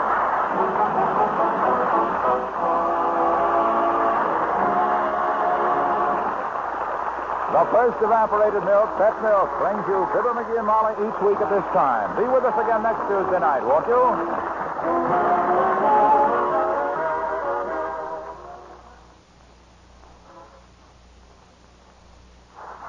Most women go to a fortune teller sometime in their lives, but probably not every woman has young wife Sally Carter's experience. Because right after the fortune teller visit, she gets unexpected money, and 3 handsome men come into her life. And what Sally Carter discovers, any fortune teller would have had quite a time predicting, as you'll hear in the story of the week on Pet Milk's Mary Lee Taylor program next Saturday morning. On the same program, you'll hear the Pet Milk recipe of the week for cranberry salad, a tempting and colorful salad that's easy to fix. For a double measure of good listening, turn your dial to NBC next Saturday morning for Pet Milk's Mary Lee Taylor. Next, it's Big Town, then Playhouse on Broadway on NBC.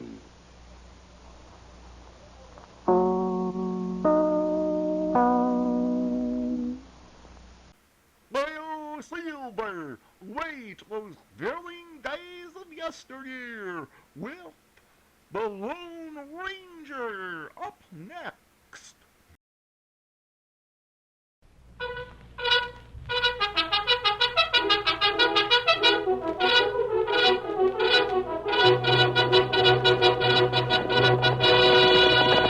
Hi-yo, Silver, away! A fiery horse with a speed of light, a cloud of dust, and a hearty hi-yo, Silver, the Lone Ranger.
Cattle raising was the first great industry in the western United States, but the ranchers lived in constant fear of the outlaw bands that roamed the border country.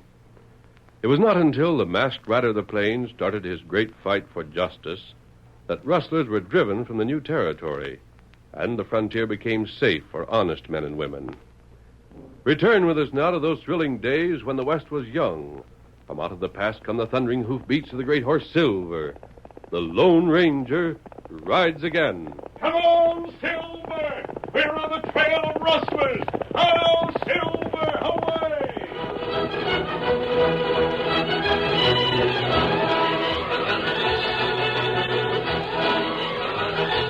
A young woman riding a red bay raced along the rough and broken trail.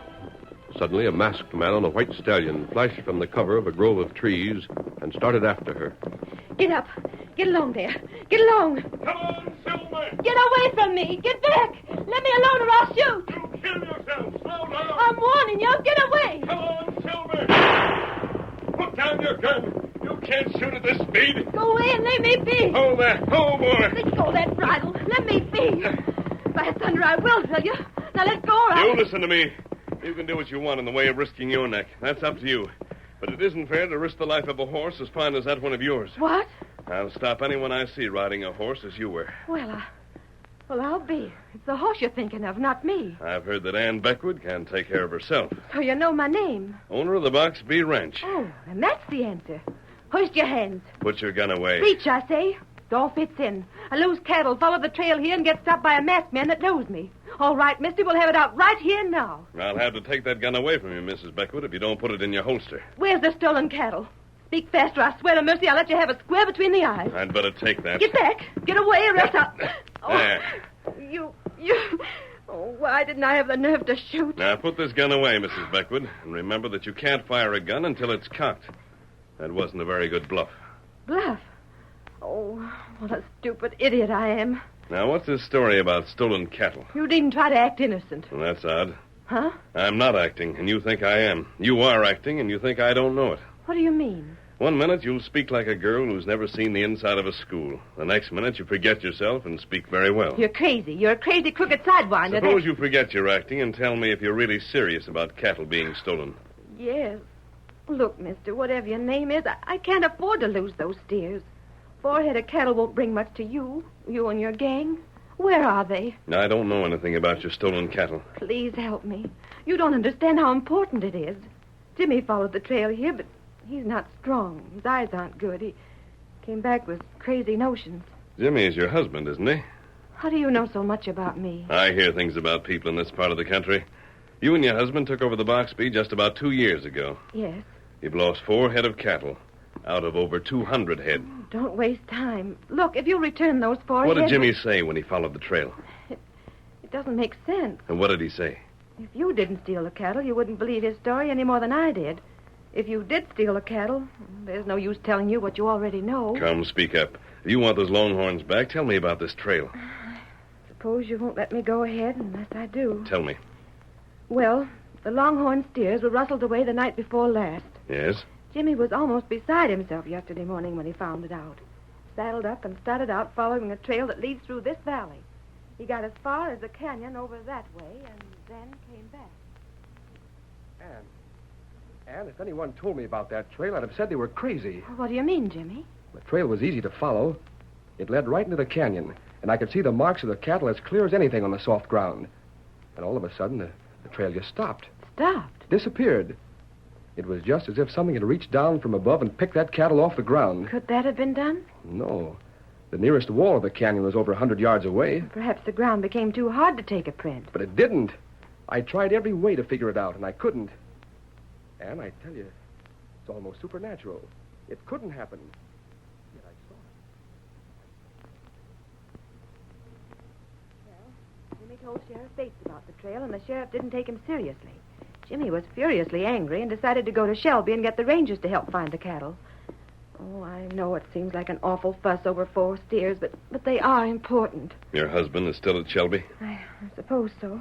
Time's so short, I thought I'd follow the trail myself. Well, why don't you laugh the same as the sheriff did? You're too much in earnest to be laughed at. Thanks for that, at any rate. Do you know where the cattle is? No, I don't. What are you going to do? My friend will be here in a few minutes. I'm going to leave a message for him and then follow that trail. Those stones you're piling up. Tonto will understand the meaning. Is that the way you leave a message? Well, that's one way. Now let's follow the trail together, unless you prefer to go home and wait there for your husband. I want to go with you. Very well. Come on, Silver. Get up there.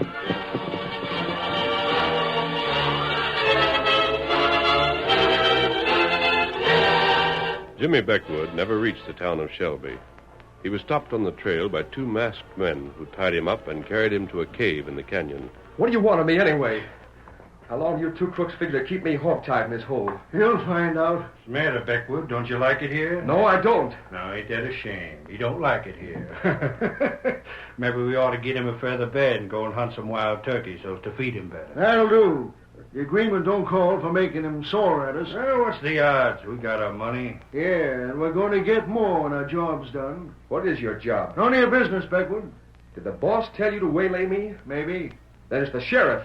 Oh, yeah? I see it all now. Sheriff Bates was the only one that knew I was heading for Shelby and the Rangers. He's the cattle-stealing crook. Oh, just let me out of here and I'll break him. Now, take it easy, son. You needn't think you're going to get out for a while yet. Not for a good while. Just you stay sitting and keep your trap shut. Come here, Pard. I got to speak with you. All right. What is it? Jinx, he's mentioned Sheriff Bates. Well? Now, we don't dare take the risk of letting him loose. Do we? We do what's ordered, Hood, and nothing more, nothing less. Just what's ordered, that's all. But we better get word to Bates that Beckwood knows he's the one that ordered us. Maybe so. Well, we'll see that Bates knows it before we let the kid get loose. Maybe Bates will tell us not to let the kid get loose. Hey, look. Someone coming into the valley. A girl. Hey, ain't that Jimmy's wife? So 'tis. Who's the masked man with her? What's that? Grab the kid. My wife. Let me out of here. Shut up! You'll give away the hideout. Get a gag on him. Right. I said let me...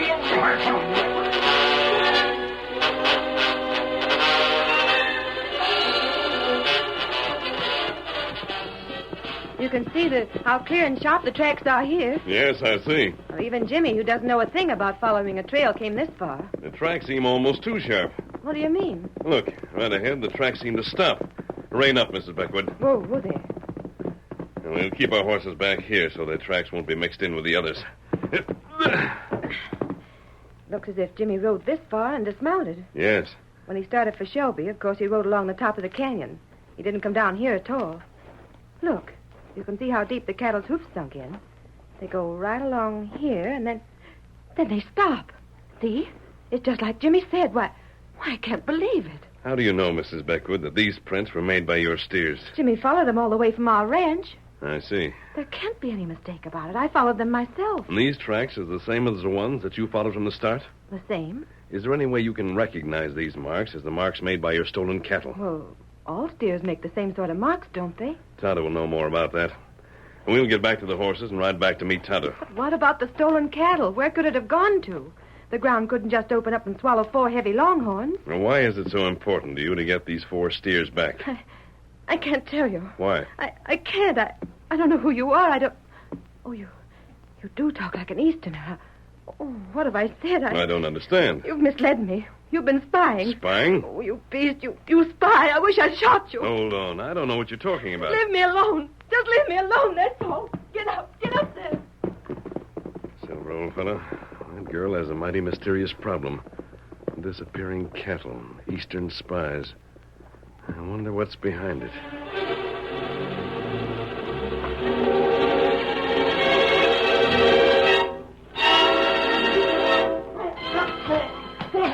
There ain't no use struggling backward. That gag's tied so it'll hold tight. Now, what do you make of it, Pard?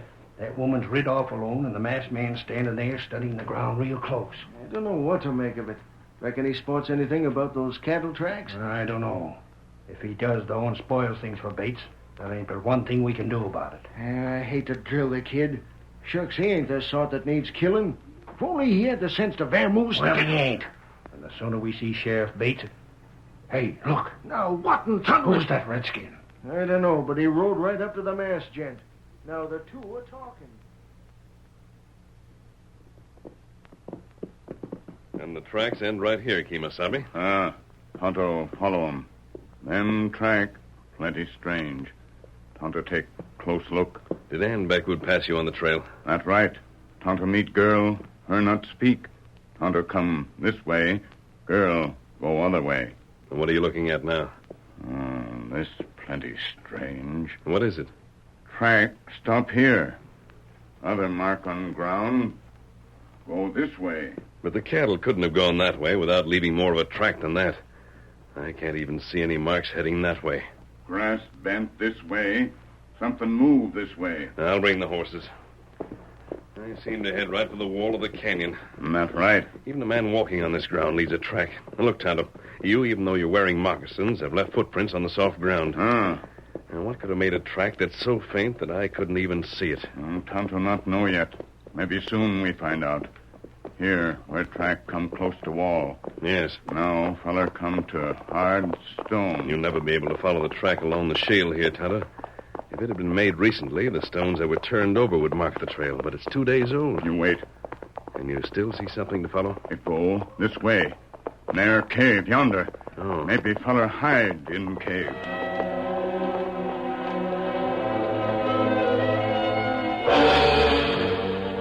We ain't gonna have no choice, Jenks. Sure as you're born, they're coming this way. I say the best thing is to shoot 'em now before they get closer. That one is masked, Jenks. Likely there'll be a reward for him. Stop using my The name. kid is back deep in the cave. He can't hear us. Stop it anyway. I don't like it. Hang it all. Bates won't like us having to do some shooting. Well, that's just too doggone bad. If he don't like it, then he'll have to not like it. But I don't hanker to have a couple of slugs put through my hide just because the sheriff don't like shooting. If we gotta shoot, we gotta, and that's all there is to it. I reckon so. Them two are right up close now, and they can't miss the cave. And we can't afford to miss them. Which will you take, the masked man or the redskin? Redskin. What's that? Beckwood's fired a shot somehow. Yeah, now we're in for it. That masked man's hurt us. Start shooting. He's on guard now. Hurry before he hits cover. You're shooting wild. Take aim. Drop him. Get the two of them. Hold on. Look, there's Bates. I got you covered. Drop your guns and hoist your head. And stop that shooting from the cave. Hold your fire, boys. I got 'em covered. Right. Now stand up, mister, and turn this way real slow. Very well. That's it. Sheriff Bates. So you're in on this, huh? I'm in on it is right. And you've got me in a doggone bad position by sticking your nose into things that ain't your business. Now, Dad rat it all, I've got to do something about you.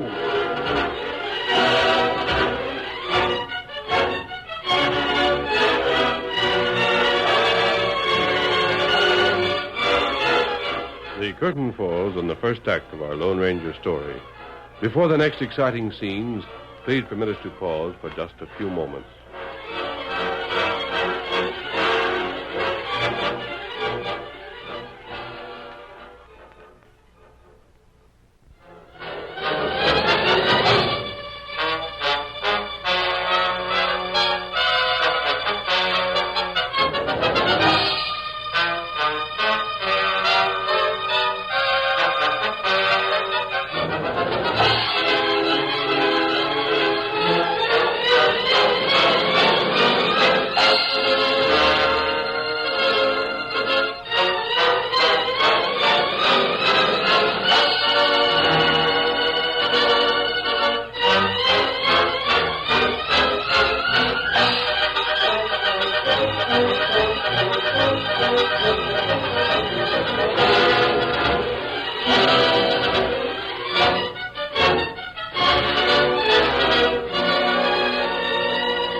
How to continue our story. When the Lone Ranger and Tonto followed the trail of the sheriff's men to the cave where Jimmy Beckwood was being held, they were surprised by the sheriff himself and taken prisoners.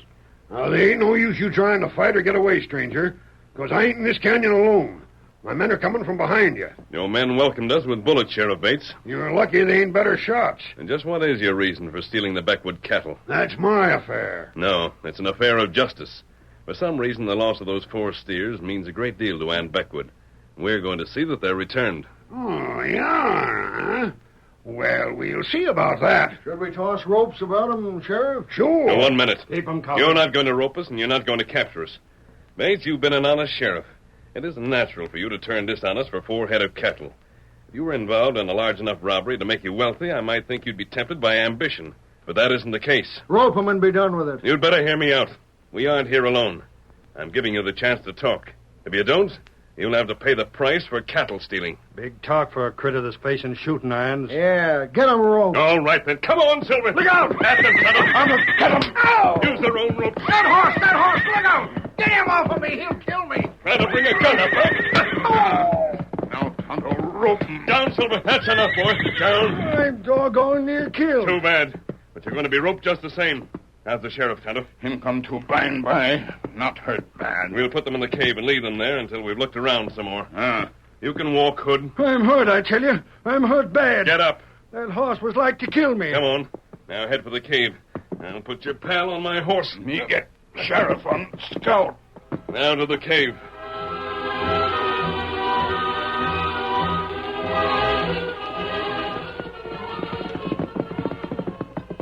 All right, Tonto. Unload Scout. Good. You'll have to have your feet tied until we come back.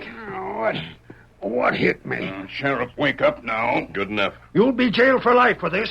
You wait till we get loose. Stop making threats you can't back up. What is it, Tonto? Quiet. I ain't going to take this sort of thing. Look out, don't knife me. You keep quiet. I heard something then, Tonto. That's right. Someone back here. Me hearing make sound. See who it is. And if it's a trap, we'll make these lawmen sorry. I'm here with Gag. Tonto take Gag away. Let me out of here. I saw you two before. I saw you talking to my wife. Let me go. Bring him here, Tonto. Good. Get this through your head. Keep your trap shut, see? I ain't said nothing. I see that you don't. This feller tied. In back a cave. Tonto let him loose. Who are you? What was my wife telling you? You're Jim Beckwood? I am. I was riding for the Rangers at Shelby when these two captured me. They had their faces covered until they left to help the sheriff, but I knew that Bates was the ringleader. You followed the trail of the stolen cattle, and it brought you here, huh? Yeah. Then I went to Bates, and he laughed at me, so I started for Shelby. Hey, hold on. Who are you? I'm trying to be your friend, Beckwood. You're a spy. Now, look here. Your wife said the same thing. I want to know what I'd be spying on and why that cattle was taken. None of your business. I'm leaving. No, you're not. Let go of me. You're staying right here until you tell me a few things. The sheriff has turned into a cattle thief for some mighty important reason. And what was there about those 4 steers? I won't talk. Maybe it'll be a surprise to you to know that you didn't follow the track of the steers. What? The track of the steers led into Colby Creek. Sure, and out the other side. No, Jim. The tracks that came out on the other side were not the tracks of your steers. Well, they weren't. Then what in thunder were they? Those tracks were made by men who wore wooden cleats on their boots to make tracks that looked like cattle. They walked beside their horses until they reached this canyon. For what? To mislead you, of course. Why, that doggone... Then they simply mounted their horses and rode away. You saw the tracks of the horses going to the edge of the canyon where the ground was rocky. But you were puzzled by the way the steer tracks stopped. Yeah. The marks weren't made as steers would make them, and they weren't nearly as deep in the ground as the hoof marks of horses. And that, you see, was the giveaway. When the men mounted, the hoof marks of the horses were deeper than before because of the extra weight. And where are the steers? If the steers were driven into the creek, they were probably taken down or upstream. Now, why would Bates want you to lose track of your steers for a time? I can't tell you. He knew that if the Rangers came, they'd see something that you wouldn't notice. Just what you outlined, huh? Exactly. That's why he had you captured and held here. Look, I'll pay if you find that cattle. I'll pay you all the cash I've got. Now, why must it be found? I won't tell you that. Hang it all, stranger, can't you help me find it? It's got to be found before tomorrow morning. Then you talk, Sheriff. All right. No, you won't. I'll get you if you talk. You stand back. All right. If you gotta have the story, I'll give it to you. That's more like it, Beckwood. Well, my wife's father was against our living in the West. Why? Well, he said it wasn't the right sort of a place to bring up a family. Ann and I made a deal with him. If we could start out here with so many head of cattle and live for a certain term and finish with so many head, he'd figure we could make a go of it. But he thought the West would lick us. Oh, so you were close to winning, eh? We'd win with those 4 steers back in our range. Part of the deal was that neither of us, Ann or me, was to say a word about the agreement. Well, now you've got the story. Bates, did the girl's father get in touch with you? Sure he did. And he said he'd give us the cash for a new courthouse and sheriff's office if I'd help him get his youngsters back east. Don't you think Beckwood is the right sort for this country? Maybe. Maybe not. But we need a new courthouse more than we do him. Well, it's all off now. I've told the story. Why were you to say nothing about it? Because the old man figured if folks knew about it, they might help us. Now, my knowing about it can't help you. No. I'll have to tell Mr. Stevens that we didn't live up to the agreement. I see. Jim, you have a horse around here, haven't you? It's tied to the top of the gap with the horses of those 2 deputies. Get the horse and go back home. If you'll follow both banks of the creek, I think you'll find the real tracks of your steers. You lost anyhow by telling, so you may as well know where at they're hid.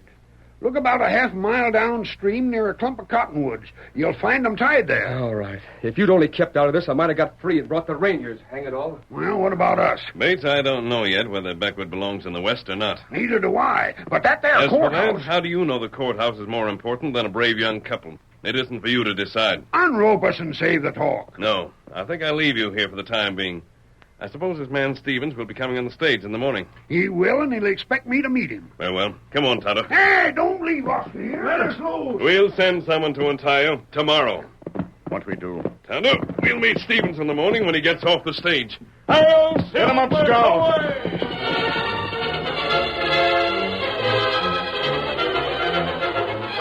The next morning, the stage from St. Joe arrived on schedule, and a tall Easterner stepped down. Tonto was waiting with a buckboard, and... You feller named Stevens? Eh? Why, yes, my name is Stevens. Where's Sheriff Bates? Me take you to ranch. I'm waiting for Bates. Him not come. You go see Beckwood? Annoying. Bates was to meet me. Well, all right, then. I'll ride with you. Throw my bags on the wagon, won't you? Coming. That all? That's all. Now drive those horses careful. Get 'em up. Get 'em up.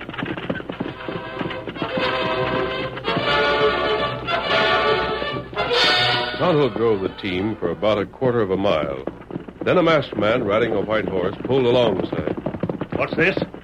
What is this, a robbery? It's all right, Stevens. Get away from here. I'll change over and ride with you for a time. This is not... It's all right. I just want to speak to you. That mask. A crook. An outlaw. Nothing of the sort. Bates couldn't meet you because I tied him up.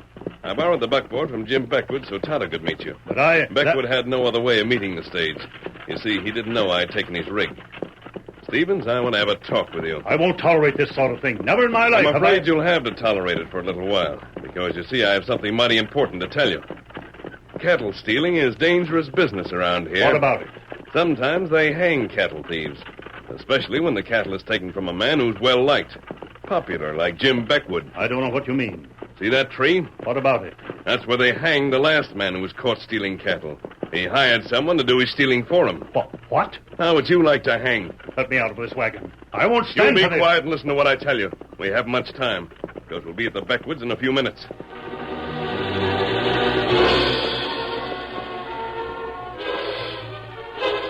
I reckon there's no use trying to figure a way out, Ann. Now, on top of everything else, you not being able to meet Father at the stage station. He'll be mighty mad. That doesn't matter. We'll have to go back anyway. But why? We have the cattle now. Yeah, we have the cattle. Just enough to meet Dad's terms. Only, well, I had to tell that masked man. Yes. Jimmy, it means a lot to us to stay here. I love the West. Me too. I want... Yeah, you're thinking the same I am. I'm afraid so, Jimmy. You were at the point of a gun when you talked, weren't you? Well, that masked man had me a prisoner. If I hadn't told about the agreement, Sheriff Bates would have. And I wanted that masked man to get it straight. Get our side of it. In court trials, when a man's made to say something at the point of a gun, it doesn't count. Gosh, no one would know. Can I come in? Dad! Well, girl. Oh, Dad, it's good to see you. It's been so long. How'd you get here? Our rig was stolen. I got a rig in town. Drove myself the last part of the way. You sure look fit, daughter. Looks like the West agrees with you. It does. We love it here. Son, how are you? Fine, sir. Well, I guess today is the day our agreement ends, eh? You young folks ready to go back with me? No. No? We can talk about that later on, Dad. Jimmy will bring in your bags, and I'll get some lunch ready. Now, hold on a minute. There's just one thing I want to get straight first off. How about that agreement? Who won? Oh, we have the number of head of cattle you said we should. Uh-huh. That's good. Hope you haven't forgotten there was more to the agreement. We own the cattle, Dad, and it's all paid for. I didn't have any help, and neither did Jim. I didn't tell a soul about the agreement. You've got a lot of friends around here, though, haven't you? We hope so. They'd help you if you needed help, wouldn't they? Yes, but we didn't need help. How about it, Jim? Did you tell anyone about the agreement? Well, sir, we didn't take any help. That's not the point, son. Did you keep quiet or did you tell? Out with it now. Oh, it's no use, sir. I guess we'll have to admit you won. Hey? It's better, Jimmy. Tell the truth. What truth? Well, there was a masked man who put me on the trail of some cattle that was stolen. We kept our part of the agreement till yesterday, and then I went... Good boy! Good boy! Ha ha! That's the stuff. What? You'll do, son. You'll do. The Lone Ranger said so. The Lone Ranger? He told me the whole story. But if you were strictly honest, you'd do for the West. You were honest, so you will do. But if you lied about it, you wouldn't have been the right sort for the West. But you didn't. You didn't.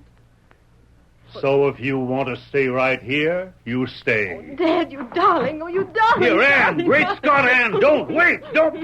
Ann. Don't thank me. That masked man made me decide this way. Said if I didn't, he'd set your friends on me for hiring men to steal your cattle. Dad. He said that I should let you stay if you told the truth. And I guess he knew you would. Now, if you want to smother someone with grateful kisses, Ann Stevens Beckwood, find the Lone Ranger. Just show him to me. I'll sit over. Away!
The story you have just heard is a copyrighted feature of the Lone Ranger Incorporated.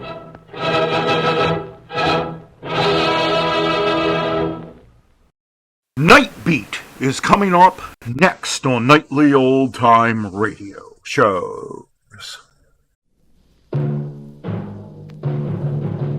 Night Beat.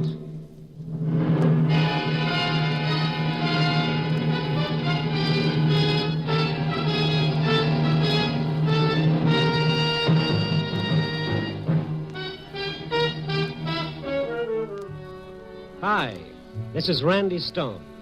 I cover the night beat for the Chicago Star. You know, stories start many different ways, but this one began modestly enough with a 0 on a typewriter. That's right, cipher, naught, nothing. But to one man of Chicago's 4 million, that 0 meant death. At this point, may I take just a moment, which might normally be utilized for an opening sales message, to say a word concerning the show you're about to hear. This year, more than ever before, the mystery program is a good radio buy. Low in cost, high in appeal, mysteries are doing standout jobs for a growing list of enthusiastic advertisers. As Variety sums it up, the crime sagas enjoy a per-point rating payoff calculated to make the sponsors do handsprings. And that goes double for Night Beat. Even if you're not the type for handsprings, you will be interested in what this new mystery can do for you. Spearheaded by the hard-hitting dialogue of its star, Frank Lovejoy, Night Beat provides rugged realism tailored to today's radio tastes. It has all the spine-tingling qualities which attract large audiences. Contact your NBC sales representative for complete information on this fast-moving program designed to make yours a fast-moving product.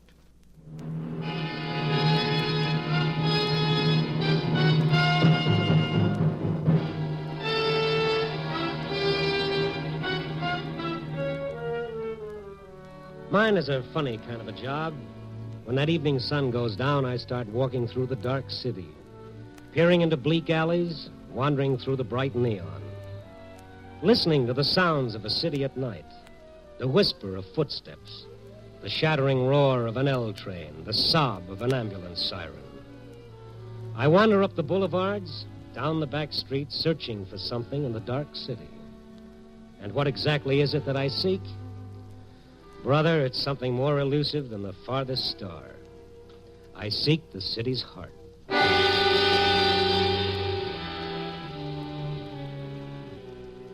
Tonight I must have walked for miles. The cold wind off Lake Michigan ad-libbing with my ribs and the hot breath of my deadline biting into my neck. Then ahead of me I saw that friendly oasis in the darkness, Benny's all-night beanery, otherwise known as Tomaine Junction. Throwing caution to the winds, I started through the door for a cup of coffee. Operator, answer me. Nobody around but Benny polishing the counter, Operator, I've and been this little blonde yapping excitedly into the wall phone near the door. Please hurry. Such devotion, somebody should get that excited over me. Hello, Mrs. Warren. Yes, we were disconnected. Has he come home yet, Mrs. Warren? How are you, Benny? How's the bicarbonate king? Oh, hiya, Randy. You always say that, but you keep coming back. Glutton for punishment. Oh, you've got to find him. You've just got to. Get her. What's with her, Benny? No, 25 calls she makes like that. 25 times she gets the same answer. 25 times she comes over to get more nickels. Business is good, huh? A hole in the head. What's in it for me making change all night? Give me some change. Please, Nichols. Lady, sooner or later, I gotta run out. This is it. I gotta have some. I don't make 'em here, lady. Now, will you then please... any change. Quarters, dimes. Let me take a look, see if I have any. Oh, yes, please do. But hurry. Please hurry. I gotta reach him. Randy, make with the catch. He's passing out. Oh, easy, lady, easy. Out cold. Coffee, Benny, quick.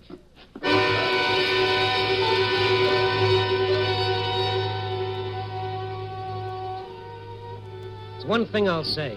If Gabriel's trumpet doesn't succeed in waking the dead, all they've got to do is send for some of Benny's coffee. After I got a couple of sips down the girl's throat, she started coming out of it. Tears rolling down her face, her whole body trembling with sobs. Oh, come on now. Now stop it, honey. Stop it. What happened to me? You passed out, but good. What time is it? Oh, it's 9:45. I've got to find him. I've just got to. Oh, now, take it easy. You're still shaking. Now, come on. Have a few more sips of this so-called coffee. Oh, no, no.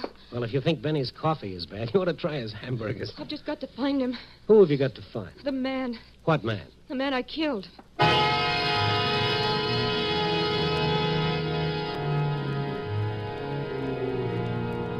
Ask a foolish question, you get a foolish answer. Only before I could ask any more questions, a little lady was on her way out of the place. I looked at Benny just to make sure he'd heard the same thing I had. He'd heard. His mouth was hanging open like somebody had taken out the hinges. I left the beanery and started after the girl. At first, I thought I'd lost her.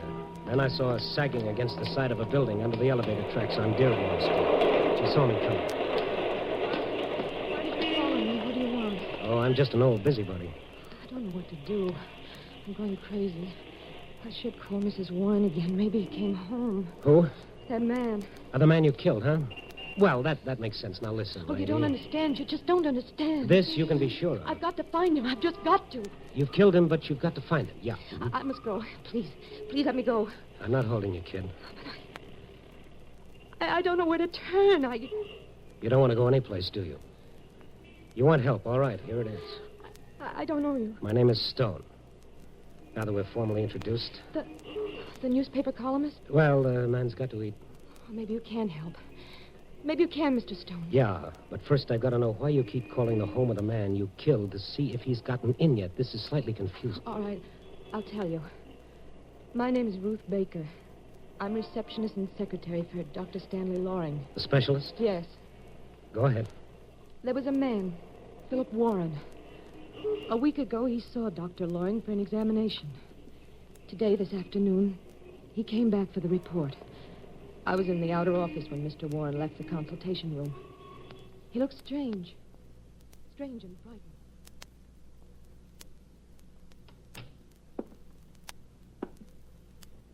Will you give me a cigarette, Miss Baker? Oh, certainly, Mr. Warren. Here. There's a lighter on the table. Never mind. I don't want a cigarette. Is there anything wrong? Hey, what time have you got? 3:15. You're a minute slow. All that? But a minute is important. Very important. If you're going to catch a train. No, it's always important. Well, yes, I suppose it is. Oh, yes. You know, I've lived all my life that way. Paying attention to time. Being punctual. My wife considers it a nuisance. Do you? Oh, I'm afraid I hadn't thought You of... should. Everyone should. Time. If you thought how many different ways one tells time, it can whisper in an hourglass, or tinkle in a tiny little clock, or it can roar, or... Yes? All my life it's been important to me. Now he won't tell me when. All he says is sometime. That's not fair, Miss Baker. It's not right. Look, Mr. Warren, perhaps you'd better lie down. Oh, no. I've got several things to do. Many things, in fact. I see. You don't. But that doesn't matter at all. You know, in my office, I can hear the chimes of the clock in the tower above me. I've always listened to them. I like them because time is important. But I never heard them chime midnight. Midnight? I guess midnight is a special time. It's neither tomorrow or today. It's in between. Tells a man that the day is over. Another one's going to begin. It's like standing on the edge. Goodbye, Miss Baker. Goodbye, Miss Baker. Yes, Doctor. Miss Baker, will you come in, please? Right away. Warren gone, Miss Baker? Yes, he just left, Dr. Loring. Yeah, that was certainly unexpected. I was almost certain it wasn't that serious. Well, put his examination report back, will you? Yes, sir. The closed file, Miss Baker. The closed? Yes. Oh, I'm sorry. What was it? An inoperable condition? Oh, now I see. See what, Miss Baker? Why he acted so strangely. Oh, don't worry. You'll go home, think about it. When the first shock wears off, you'll accept it. What else can he do? What else can anyone do? After that, I went back to my desk, Mr. Stone. I was checking my files and Come on, Ruth, what? I made a mistake. A horrible mistake. What was it? Well, when a patient comes in for examination, only Dr. Loring knows his name. The technical laboratory has only a number on a card. Mr. Warren's was 5129. I typed it wrong. I typed 5120. The card number of another patient. It was a mistake. I put Mr. Warren's name under the wrong laboratory number. The number of a man who is going to die. Certainly Dr. Loring will be able to tell if Warren... Well, just a routine checkup would indicate symptoms. It took actual laboratory work to make certain. Oh, I see. He'll kill himself. He's that kind of a man. And if he does, I've killed him, murdered him. And if... I don't want to live. I'll kill myself, too. Oh, now, come on. Now, there's no time for that. Does Dr. Loring know? I told him right away. And he tried to reach Warren? Oh, we've been trying since this afternoon. At his home? Everywhere.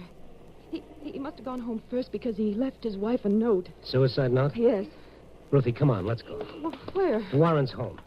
And if he's not there, well, Chicago's a big city. It'll be tough finding one man among 4 million people. But we can try.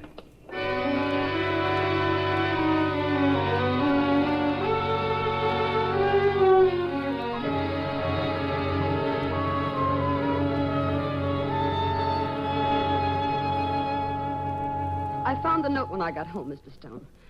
I knew Philip went to see Dr. Loring, but I didn't know... Just the note and nothing else, Mrs. No, Warren? nothing. You called the police right away? Well, of course I did. And you haven't left this apartment? Not for a second. Well, didn't he phone, try to get in touch with you at all? No, Miss Baker, he did not. And if my husband isn't found before he kills himself, I'll see to it that I've been telling you it was a mistake. Anyone could make a mistake like that. Mistake? To make a man believe he's going to die in horrible pain? No, that's no mistake. That's murder. The cruelest kind of murder. Don't, please. Get out of here and leave me alone. Wait Get a minute, out. wait a minute, Mrs. Warren. Why crucify this kid because she made a mistake that could happen only once in a million years? To my husband. To anyone. Oh, leave me alone. You want to find him, don't you? Well, now, what kind of a question is that? A nice, reasonable question. You want to find him. All right, help us. But what can we do? By midnight, he'll be dead. The note he left said so. Someone's at the door. It might be him. I'll get it. Irma. Mr. Warren? Warren? Why, no. Paul. Yes. Paul, what did you find out? Oh, nothing. I checked every precinct station between here and the Oak Street beach. Paul, this is Mr. Stone. And the girl who... I see. Paul is a friend of Philip's. Yeah, there's nothing you said? No one's seen him. And no suicide report? Not his. It's 10 now. We've got 2 hours to find him. You know, that bothers me. Why should he choose exactly 12 o'clock to die? If you knew my husband, you'd understand why. The ticking of the clock was the most important thing in his life. You could set your watch by his schedule. Up at 7:30 in the morning. Never 7:28. Never 7:31, 7:30. Breakfast at 10 minutes to 8. Irma, we haven't time to worry about Philip's idiosyncrasies right now. We've got to find him. As the young lady said, we've only got 2 hours. I'm sorry. Try to think the way he would. What does he do for those 2 hours? Where does he go? What does he want to see? He's lived all his life doing things exactly the same way. That's all. Well, that's something. What are you getting at, Stone? Well, I was just thinking. Nobody ever lets go of life without holding on to something else. Nobody knows whether you can take a memory with you or not. Maybe it's just a face, a melody, a favorite place. Nobody knows, but we like to think so. Philip. Go ahead. What were you going to say? Well, that Philip would want to die exactly as he'd lived, knowing exactly when and where. That's what I mean, Mrs. Warren. What? I want a list of every place your husband might go. But... Tell him, Irma. Well, there are so many places. 100, 1,000. What's the difference? Write them down. I'll go with you, Stone. No, you stay here with Mrs. Warren. Somebody's got to be here if he shows up. And step on it with that list, Mrs. Warren. We've got a lot of places to cover by midnight. If we haven't found him, then we can cut our list down to one place. The county morgue.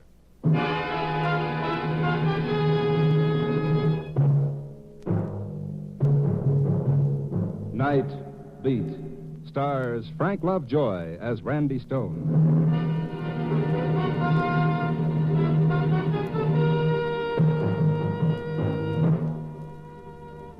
Find one man out of 4 million people. Find one place out of 1,000 square miles of city and do it in 2 hours, 120 minutes. A long chance? Compared to our job, $1 on the Irish sweepstakes was money in the bank. We had two things in our favor. One, Mrs. Warren had called the police. 1,000 cops had Warren's description. Two, Warren himself. The way he lived was a clue to the way he might die. On time, punctual. But where?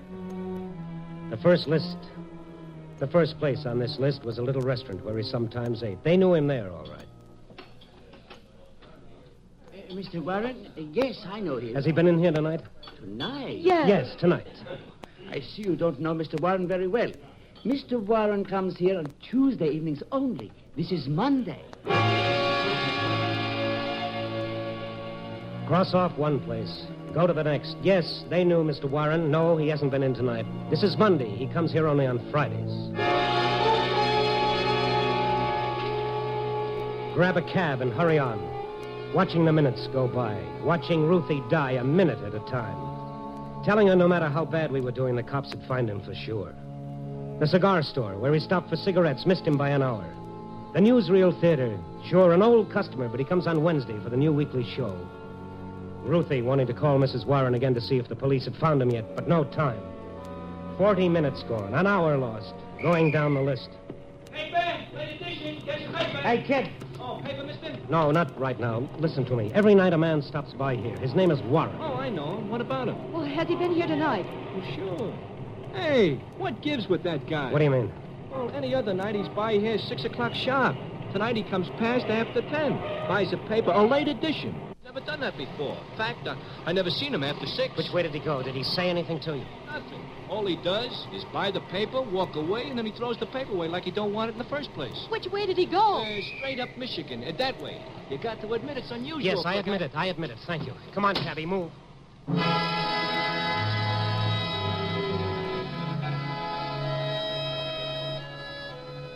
So we went straight up Michigan Avenue that way. All we accomplished was to lose another 5 minutes of our time. And, brother, when it came to time, we were really scraping bottom. Those ever-loving cops were becoming more important by the second. One by one, we kept scratching names off the list. The cafeteria, where he sometimes stopped for coffee, but not tonight. The drugstore, where he stopped for stamps, but not tonight. Then the last place on the list, the very last. A little cocktail lounge on Michigan Avenue. One of those shishi joints where the lights are so soft and low you can't watch the bartender watering the booze. Our 2 hours were just about all used up. Can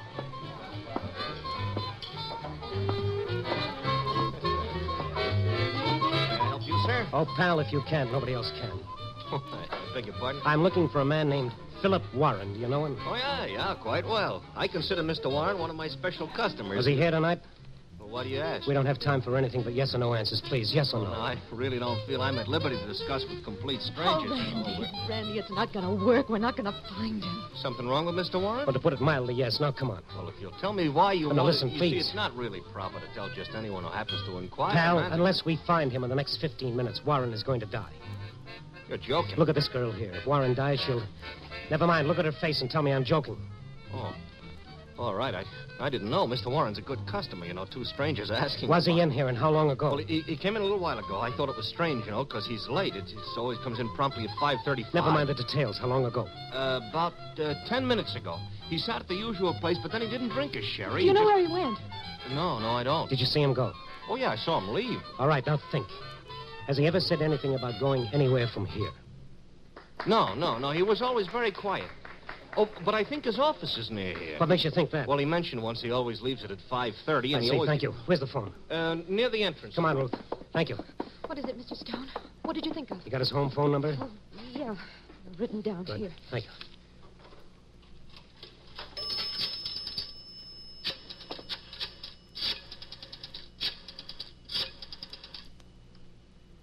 Why are you calling there? I want to know where his office is. But why? All his life, punctual, methodical. Everything to him was a habit. Maybe it's a crazy hunch, but I could be right. He could have gone to his office. Yes, you could be right. Come on. Answer. They gotta be there. They said they'd stay. But they don't answer. Ruth, do you remember where his office is? Must be on your records. Oh, I don't remember it. Oh, but we can go and get it. No, there's no time. Try it again. They're not there. I told them to stay there, the fools. What?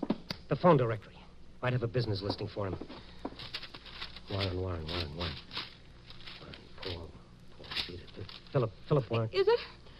No, only his home phone, the number I just called. Mr. Stone. What? If Mrs. Warren isn't home, she might have gone to the police. Maybe they found him. That could be it. Keep your fingers crossed that they found him alive.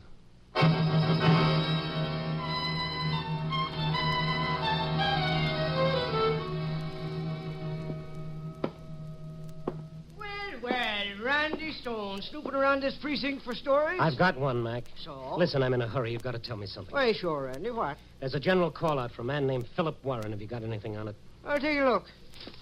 Warren? Philip Warren? That's right. Oh, Mac, come on. No, nothing here on that name, Randy. Nothing. Mac, you're crazy. The call went out this afternoon. Every precinct has got it. Well, this is one of them, but there ain't a thing here. Take a look for yourself. Here's the sheet. No, I'll take your word for it, Mac. Listen, put out a call right away. He's got to be picked up. He killed somebody? He'll kill himself. You hear that, Mac? He'll kill himself if he's not found before midnight. Before midnight? But that's just 15 minutes. Yes, I know.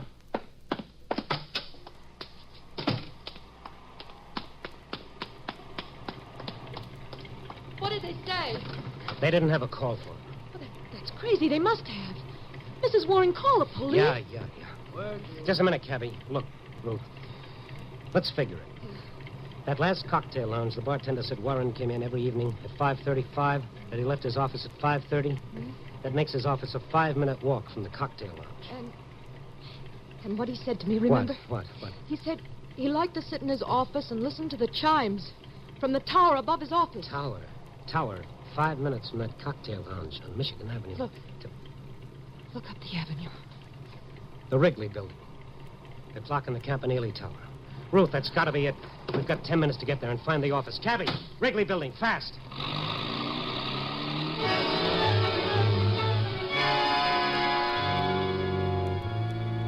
The red on the traffic lights didn't mean a thing, but it still took us 3 minutes to get to the Wrigley building. When we got there, the hands of the clock in the Campanile Tower pointed to 7 of 12. And as we looked up, the larger hand crossed out another minute of Warren's life. One more went by before the night watchman heard me pounding at the doors. And then he opened them.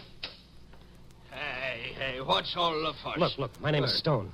Chicago Star. Yeah, will that give me the right to pound on doors? No, please, just listen. Huh? Does a man named Philip Warren have an office in this building? No, he ain't got no office. Are you sure? Sure, of course I'm sure. Man named Warren works here. But Philip Warren? Sure, works for Western Research. Did he come in tonight? Why? Stop asking questions, please. We've got to find him or he'll be dead. But he was all right when he walked in. All right, take us up to him. Hey, you got to sign the in and out sheet just like everybody else. All right. We'll sign it. Just take us up. Yeah, okay. Got to use the freight elevator, though. Regular ones don't run at night, not this hour. I don't care which one we use. Just get us up to Warren.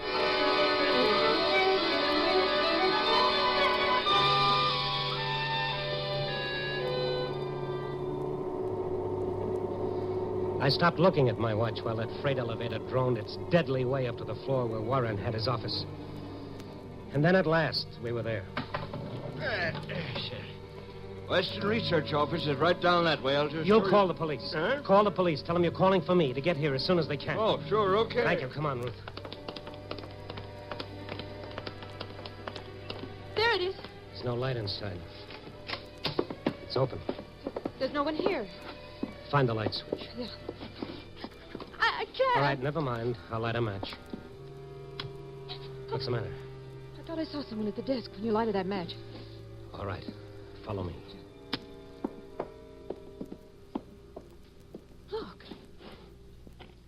Mrs. Warren. What are you doing here? Well, I thought of the same thing you did, and I... Irma, you still here? Yes, Paul. Mr. Stone is here, too. Stone? Yes. Turn on the light, Paul. Why wasn't the light on in the first place? Well, we thought if Philip came here and saw a light, he wouldn't come in. That's right, Stone. We called the police. They had nothing yet, so we came here. We thought that... You called the police? We just couldn't stay home and do nothing. The police didn't tell you anything, huh? No, everyone's looking for Philip. I'll ask you nice, Paul. Where is he? I don't understand. Let's stop playing patty cake. Where is he? I tell you, we don't know. Sure you do. Well, you're one of his best friends. Where is he? Come on, give. Well, we don't know where he is. We came here for the same reason You you never did. called the police about your husband like you said. You didn't want them to find him. You're insane, both of you. Come on, Paul boy. Tell me where he is. I tell you, I don't know. Now, let's try it again. Come on. Stone, you're a... Never mind me. Let's stick to the subject of the moment. Where is he? I told you. Where is he? All very neat and clean, wasn't it? Let the old boy kill himself. Just don't do a thing about it. Stop it, Stone, stop it. You tell me when, Paul.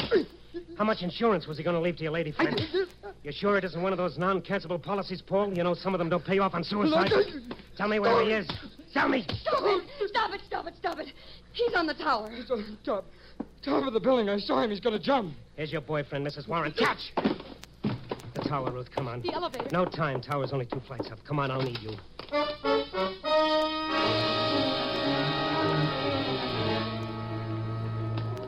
It was 1 minute of 12 when we took the first step of the 2 flights. The run-up was like one of those dreams in which you stand aside and watch yourself. There was a queer, impersonal detachment about it that made the horror even more real. And then we were out on the roof.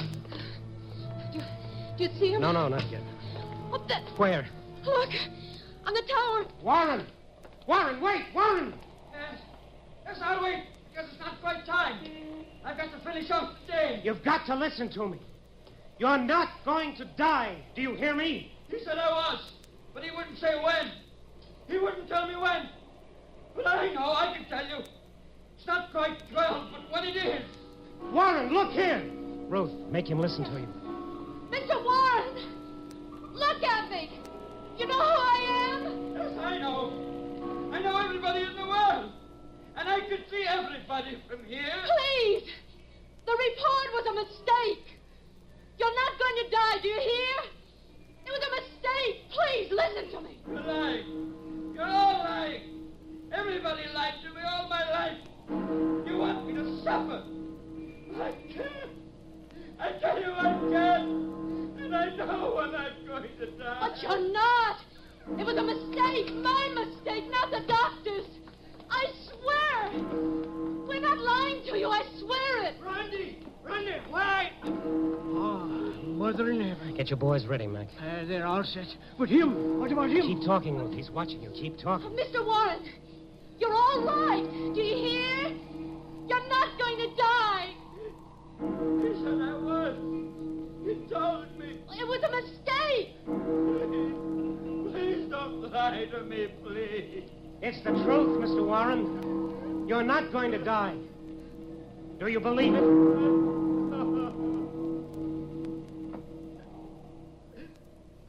Thank heaven. Thank heaven. You can get him now, Mac. He'll hold on until your boys reach him.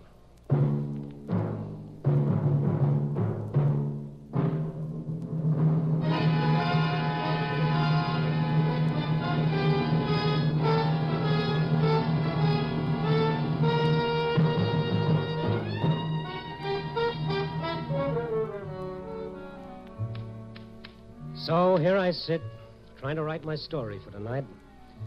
But I keep hitting that one key. 0. 0, cipher, naught, nothing. Ah. Oh, dear. Someday, a nice, peaceful story is going to be written about a flock of happy little birds leisurely circling a burned-out world, wondering whatever happened to all those crazy two-legged characters who spent their lives knocking each other's brains out. What a nice thing to read that'd be. Yeah, but wait a second. Who'd write it? All right, you broken-down two-bit philosopher. The makeup editor's got to go home, too. So let's get going. Hello? Give me a rewrite.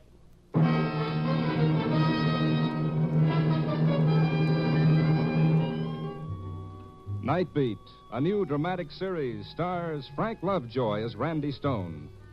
Tonight's story was written by Russell Hughes. Night Beat is edited by Larry Marcus and directed by Warren Lewis. Music by Frank Worth. Others in tonight's cast were Peter Leeds, Gene Bates, Larry Dobkin, Joan Banks, Stacey Harris, Wilms Herbert, and Junius Matthews. Frank Lovejoy will next be seen in Milton Sperling's production Rock Bottom, released by Warner Brothers.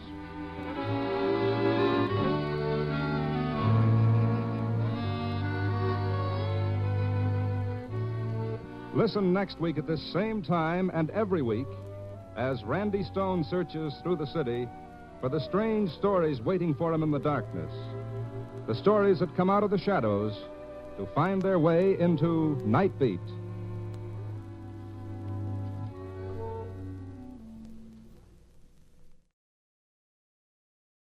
Up next on Nightly Old Time Radio Shows, enjoy the adventures of Nick Carter, Master Detective.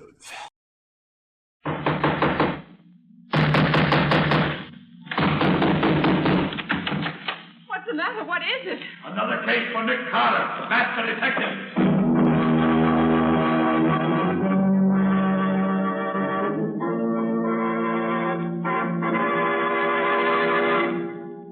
Yes, it's another case for that most famous of all manhunters, the detective whose ability at solving crime is unequaled in the history of detective fiction, Nick Carter, Master Detective.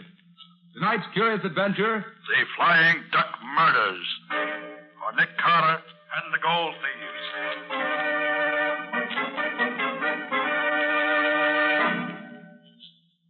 Carter, unless you think more of a large fat fee than you do of your life, I advise you to throw up the case at once.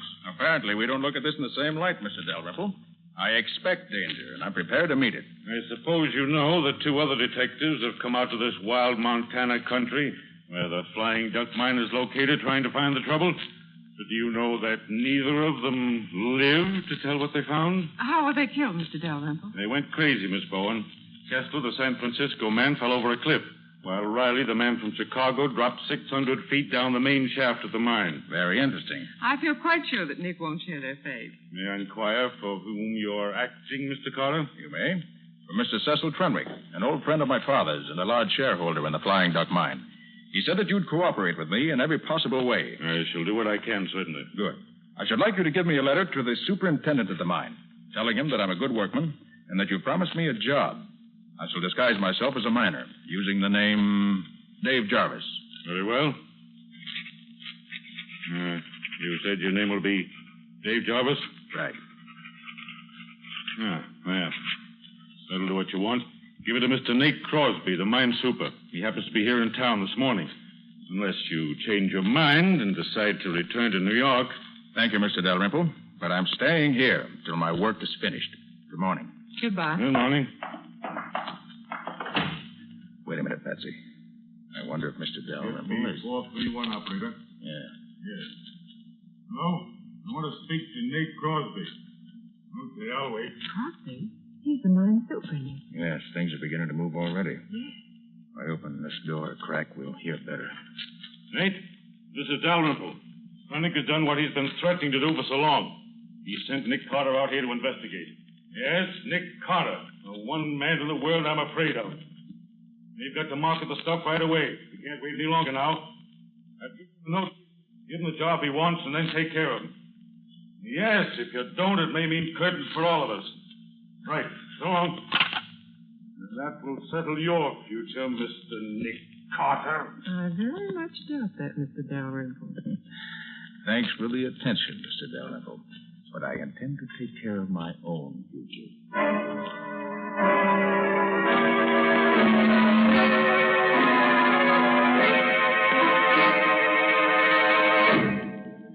So, Mr. Dalrymple is in on the deal. He certainly is, Gubby, up to his neck. Well, at least we start off with one good hot prospect. What do we do now? Get into your miner's outfit. Then take this note down to this address and give it to Nate Crosby, the mine super. Now remember, your name's Dave Jarvis, and Crosby's to give you a job in the mill. Okay, Nick. Then what? Well, first and foremost, keep your eyes open. Crosby will believe you're Nick Carter, so watch out for him. He'll try to put you out of the way. And don't forget, Scubby, the detectives from Chicago and Frisco both came to grief. Well, it's going to be different with the guy from New York. Now, Patsy, you wait here at the hotel where we can get in touch with you if we need you. Sure, Nick. All right, get going, Scubby. I'm going out to the mine right away. You wait, though, and ride out with Crosby. And watch out for him. Right, Nick. I'll keep one eye on him and one on the mine.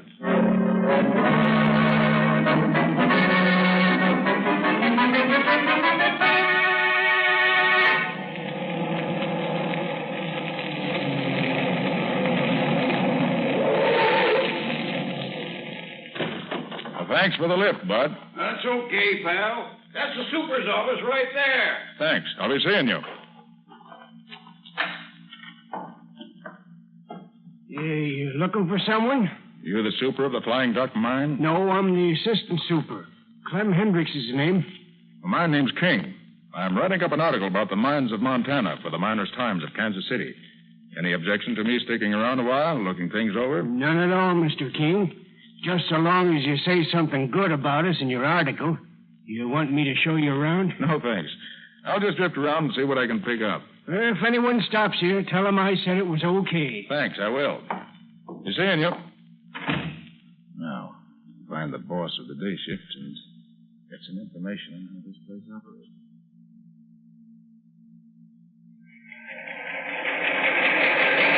These are the mill stamping machines, Mr. King. They crush the ore very fine, and it is then sluiced through the battery boxes and carried over to plates. I see. The plates are coated with quicksilver or mercury, and the quicksilver picks up most of the gold and from the crushed ore. Now, this combination of quicksilver and gold we call amalgam. And you scrape this amalgam off the plates and take it to the refinery? Yes, Mr. King. The refinery separates the gold from the quicksilver and casts it into bars. Very interesting. Well, thanks very much. I'll roam along and look the rest of the place over. See you later. That's where you belong, you old hag. Down there with your flat your face in the dirt. You try, Killjoy. Too bad, you old Indian witch, and I'm going to finish the job right. Put down that knife. I had to drop it between your ribs. Never mind. Drop that knife, I said. You're the fool. Knock me down, will you? I'll show you. Hey, Ledyard, put up that gun. But Nate, this fella. Put up the gun, I said. What are you trying to do? Well, I was trying to make Zolanda behave. This fella interfered. It made me mad. Zolanda, where is she? She's right. Well, I'll be darned. She must have run away while me and him was arguing. So you interfered, did you, mister? Certainly I did. You're King, the newspaper man, aren't you? That's right. I'm here to I've been looking for you. I'm Crosby, mine superintendent. I'll give you just 15 minutes to get out of this camp. So you're Nate Crosby. I am, and I'm the boss here. And I say get out. All right, Crosby. I'll get out. But I'll be back. I never leave a job unfinished.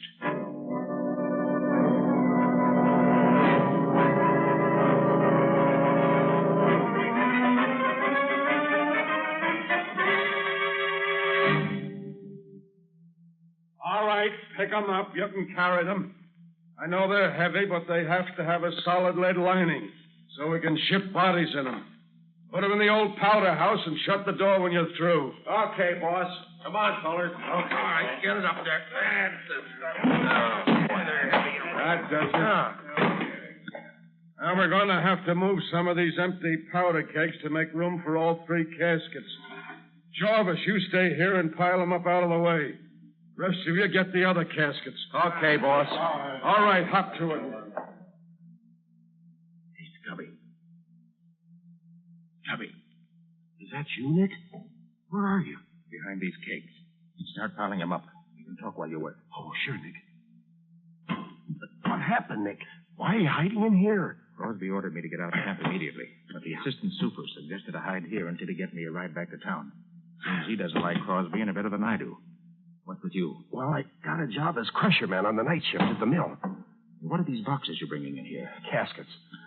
Crosby told the teamster the bodies of the 2 detectives who got killed were to be taken up and shipped to their friends. Right. Come them in with another box. Get it in there. All right, fellas. Take it easy now. Okay.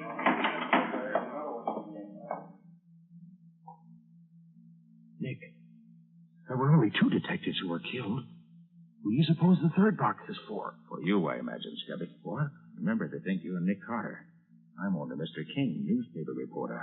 Well, I'll certainly see that casket stays empty. Scubby, you know where the detectives are buried? Well, the teamster told me that Crosby knows because he and a couple of the mill hands took the bodies away. I see. Scubby, I've got an idea. When the men bring in the other casket, you go out with them. Then make some excuse to come back in here again. Okay, Nick, I'll fix it. Quiet now. All right, fellas, right here. That's it. All right, that'll do it, I think. Oh, hey, boss. I must have dropped my knife inside the powder house. Do you mind if I get it? Do what you want, so long as you're not late for your shift at the mill. Okay, boss. I'll be there.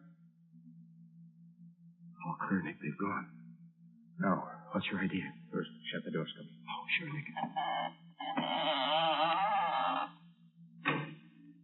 Now, Scubby, I want to see what's in these caskets.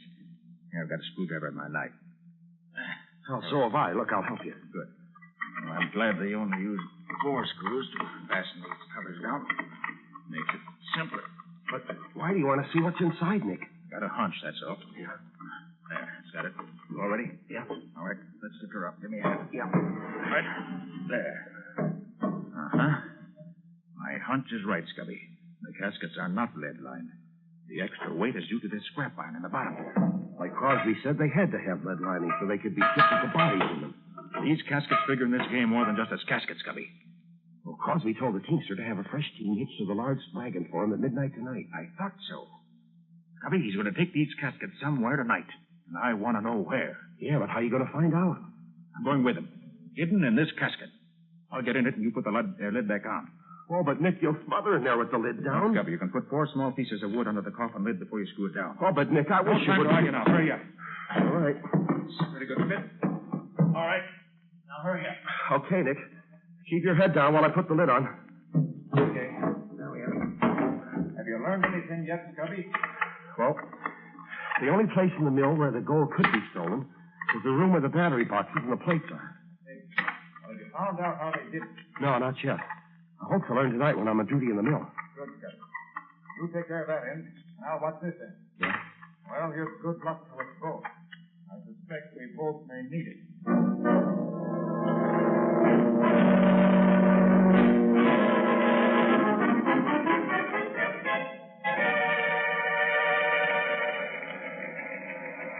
Well, how's the great Nick Carter doing tonight, Ledyard? You mean Mr. Dave Jarvis? Yeah. He's doing swell. Look at him. He's taking another drink. He's been hitting the water bucket steady for the last half hour. Is the loco working? I'll say. The bees are in his bonnet already. A famous Nick Carter will go the way the other two did. Hey, what are you fellas doing dancing around like that? You can't fool me. They're a lot of billy goats.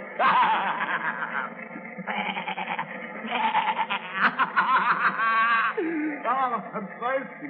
You gotta get me a drink. Keep your eye on him. If he starts fighting, lay him out with a crowbar. Don't take any chances. Okay. Say what he's right in the fight,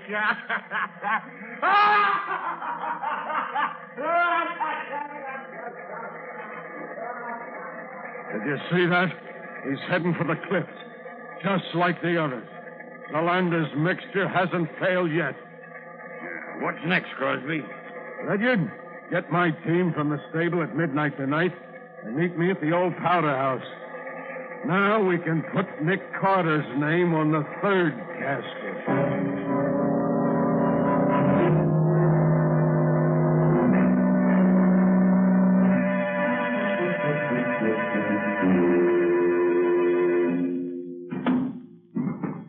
That's the last box, boss.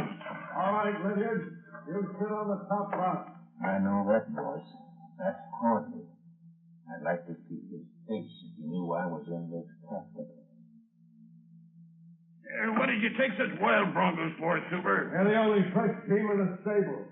We got a hard run tonight over rough country, where no truck could possibly go. All right, Sam. Let them go and then climb up here with me. Here they go. Watch them. Okay.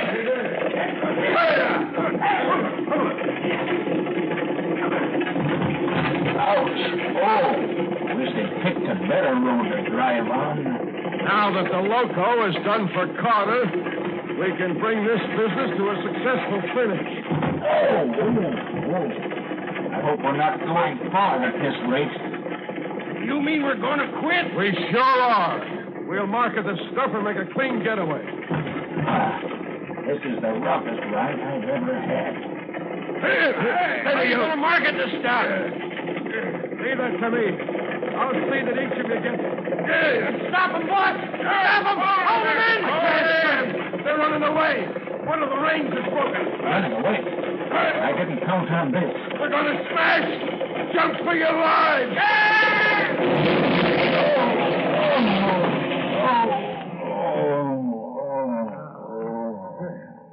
We got off just in time, boy. Yeah. Hey, look at that casket, Crosby. The one with the lid torn off. Huh?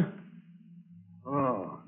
That's the infernal reporter I ordered to get out of camp this afternoon. What was he doing in that casket? Never mind that now. Get him while he's only half conscious. Come on, Sam. Now you dirt.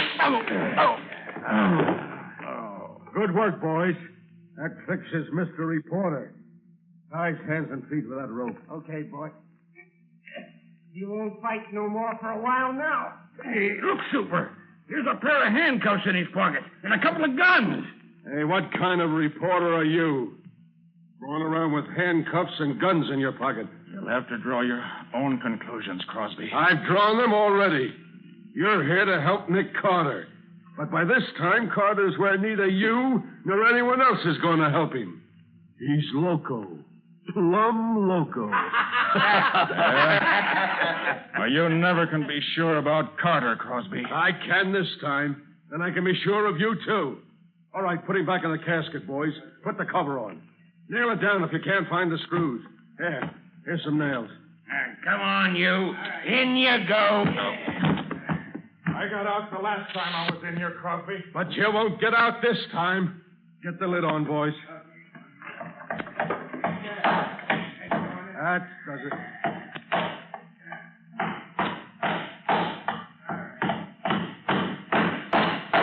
That's swell. That's enough. He can't do anything with his hands tied. Lydiard, you and Sam get the shovels that were in the wagon and dig a nice, deep hole. We'll bury our reporter friend with our blessings.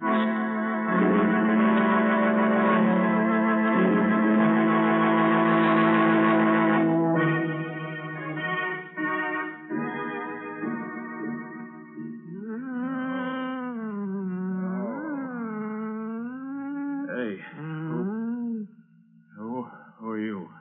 You get 'em senses now. You see, you hear, you know what he say. Yeah, I know. Good. You eat better now. Hey, who are you? Me, Zolander. You save Zolander life. Zolander, your friend. Drink this. You feel eat better. Quick. Thanks. No. Hey, tell me, how'd I get here? Just before sun come up, me chase crazy man through woods. Then me hear gun shoot. See you run. You come, fall down by Zolander. Hurt in head. So Zolander hurt. Well, certainly glad you were around when I passed out. Crosby, you enemy? Certainly is now. You say you were chasing a crazy man? Him drink loco. But 2 other men come before. I wonder if that could have been Scubby. Crosby said he was loco. Zolander, what did you want to find him for? Me want save him life. Give medicine. Make him well. But why did you want to save him? Crosby give him loco this man. Zolander hate Crosby. Want save man. Crosby want kill. Zolander, listen. I think this crate... No, Scubby! No, put down that knife, Scubby! No, Scubby, no! Give me that knife! Give it to me! There. No.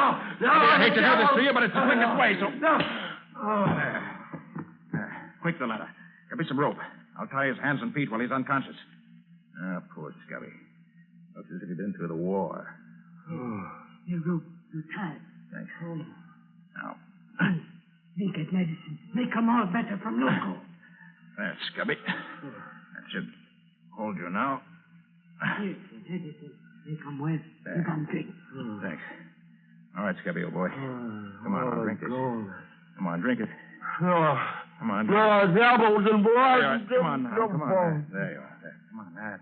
There, now. Hold it up. Now, him sleep little while. Be all right when him wake up. Poor guy. I'll untie your arms anyway. Take this coat off you, and you'll be more comfortable. Hey, what's this? Long coil of wire with a lot of metal discs attached to it. What? That's the answer. Of course. The mystery of the Flying Duck Mine is a mystery no longer.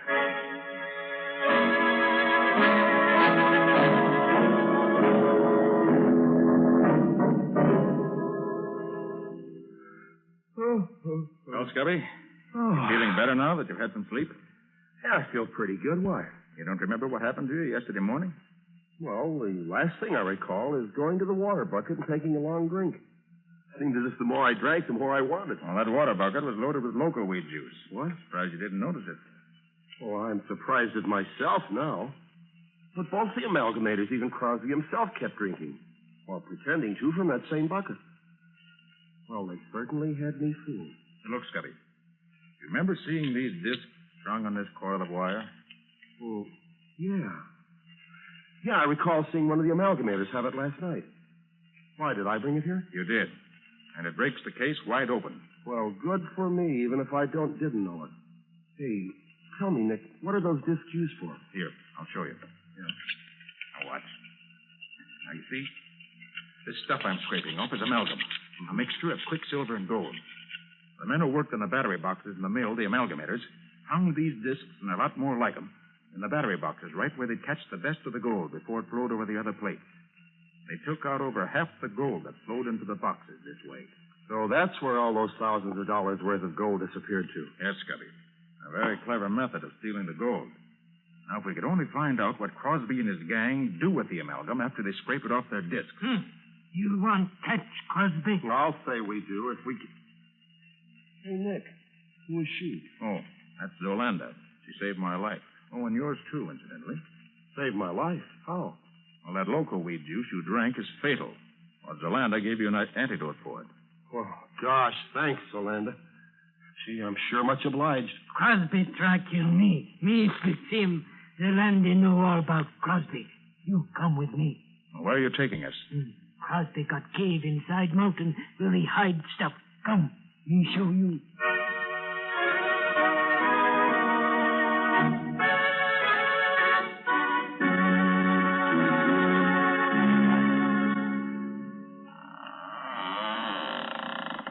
So this is where Crosby hides out, huh? Yeah. Too bad there's no one here now. But they've been here today. Look there, Scubby. Well, that looks like the scrap iron we took out of the casket in the old powder house before you hid in it. Right, Scubby. And this scrap iron was in the other two caskets. So they brought them up here. I wonder why. There's the answer. Over there in that corner. And the Thayer's furnace. And it's still warm, Scubby. Then we must have scared them off while we came up. Wait. Let me take the cover off this retort.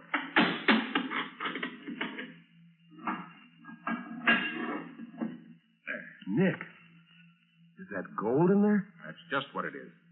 Part of the gold stolen from the mine. This is where the gang refined the amalgam they scraped off their discs. Much easier to handle gold this way because it weighs so much less. Now, since we know from what Dalrymple said that they never disposed of any of the stolen gold, they must have 800 or 900 pounds of it by now. Hey, maybe they've got it hidden around here somewhere. They did have, Scubby. But not now. Well, what makes you think so, Nick? Here. Take a look outside there. Been digging there very recently. Oh, but of course, Nick, they had to dig up the bodies of the two detectives to ship them back home. No, Scubby. The way it looks to me is this. After I got away from them last night, Crosby and his men took up the casket they tried to bury me in and tried to bury you in? Hey, you didn't tell me about that. About it later, Scubby. Right now I'm interested in what happened here. They brought the 3 caskets up here early this morning, loaded them up. How could they load 3 of them? They only had 2 bodies. No, Scubby. 3 caskets were loaded up. Don't you understand yet? No, Nick, I'm afraid I don't. How could they be Scubby, loading up? How good are you at riding a horse? Riding a horse? Yeah. Oh, I used to ride years ago. Why? Good.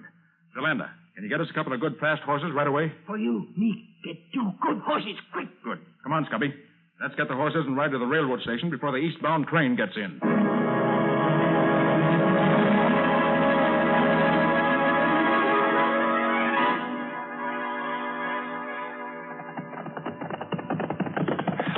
But, Nick, what's all the hurry? Well, unless I'm wrong, Scubby.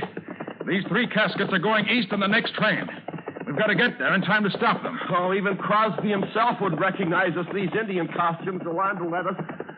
Well, we may need to be disguised before we get through. Hey, you didn't finish telling me how you got away from Crosby and his gang when they started to bury you alive. What did happen, Nick?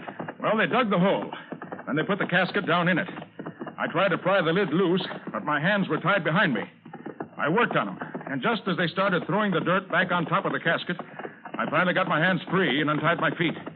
Just then I heard shooting and some female screaming. A female? Out there in the wild? Yeah. It was Zoland, I found out later. Well, I managed to loosen the cover and push it up enough to see that Crosby and the men were watching something across the clearing. So I seized my chance and climbed carefully out of the hole on the opposite side. I started to run, but they saw me and started shooting. Fortunately, though, they were bad shots, and I was almost free when a bullet grazed my head. Must have stunned me, because I remember nothing more till I woke up in Zolanda's hut this morning. Well, do you know what it was that distracted the men's attention? Well, Zolanda told me that you were chasing her, trying to shoot her. She was screaming. You chased her around the other side of the clearing and then went off after something else. It was just about then that you saw me running toward her. When Crosby saw me drop, he gave up the chase. Zolanda waited until they went back and then dragged me to her hut. Gosh, Nick, we owe a lot to Zolanda. Right, Scubby. And the best way we can pay that debt is to see that Crosby and his murdering pals end up where they belong, behind bars or in the electric chair.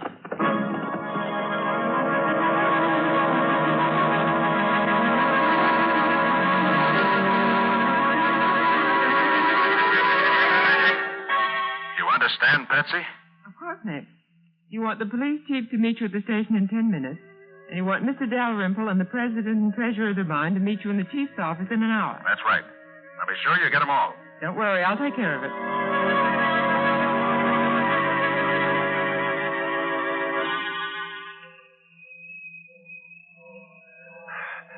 These are the ones, Nick. These three here on the baggage truck. Did you notice the names on them, Scubby? Yeah. Joe Briley, Phil Kessler. Oh, and look, Nick Carter. I'd rather be out here dressed as an Indian than in there dressed as a corpse. One side, there, rain in the face. We got to get these caskets into the baggage car. Just a minute. You see this badge? Special agent. So what? What do you want me to do? Just leave these caskets in the baggage truck for now. But they're supposed to go on They're this... staying here, quiet. Hey, look here, baggage master. Get these boxes on the train and be quick about it. No be in hurry, mister. Why, you Indian meddler, what the deuce Huh? do you... You look behind you. What do you mean? Take your hat off, Scubby. Sure, Nick. There you are, Mr. Crosby. Dave Jarvis. Why, you... Don't try to start anything, Crosby. I've got my gun on you. Where's he getting these boxes on? Hurry, man, officer. These three right here. Get your hands up, all of you, and pass. Hey, you devil can't do that. quiet. What is it? Quiet, all of you. You three men are under arrest. Charged with robbing the Flying Duck mine and with the murder of Detectives Riley and Kessler.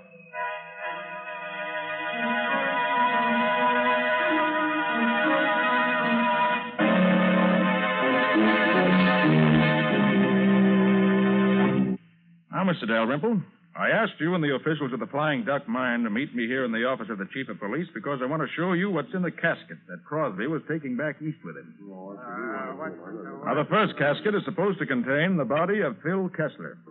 All right, Scubby, open it. Sure, Nick. Gold. Gold bullion. Yes, Chief. In these three caskets, you'll find the entire amount of gold stolen from the mine. Stolen by Dalrymple, the mine manager, Crosby, the mine super, and four of the workmen who worked in the amalgam room of the mill.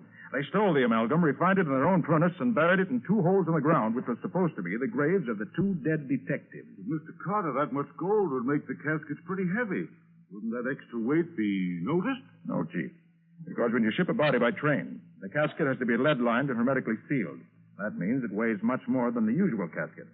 Crosby, Ledyard, and Perkins were each going to take one of the caskets east with them as a personal baggage, which would prevent anybody from examining them too closely. One of the cleverest schemes I've seen in a long time. But it wasn't clever enough, not with Nick on the job. You have to get up early in the morning to beat Nick.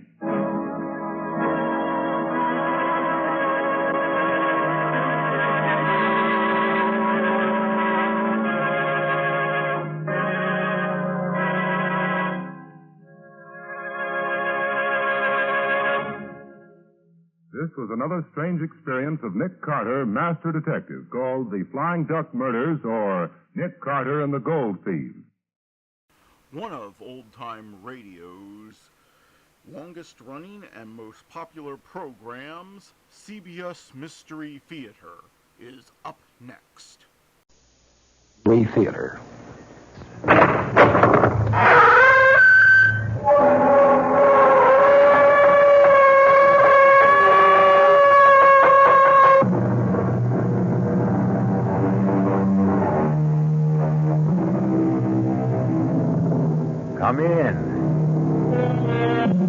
Welcome. I'm E.G. Marshall. How nice to see you again. It's good to know that you've become a regular visitor. And since you're such a good customer, it's only fair to warn you that the story you're about to hear may be a little bit more disturbing than most. If the sounds of a woman screaming in utter terror unnerve you, then perhaps you may not want to listen to a tale called Where Fear Begins. It's a story about exactly that, fear. But perhaps the best way to find out is to hear what happens to Amanda Shepard on a dark night when moonlight streams through her window, but not just moonlight. Our mystery drama, Where Fear Begins, was written especially for the Mystery Theater by Henry Slessor and stars Kim Hunter.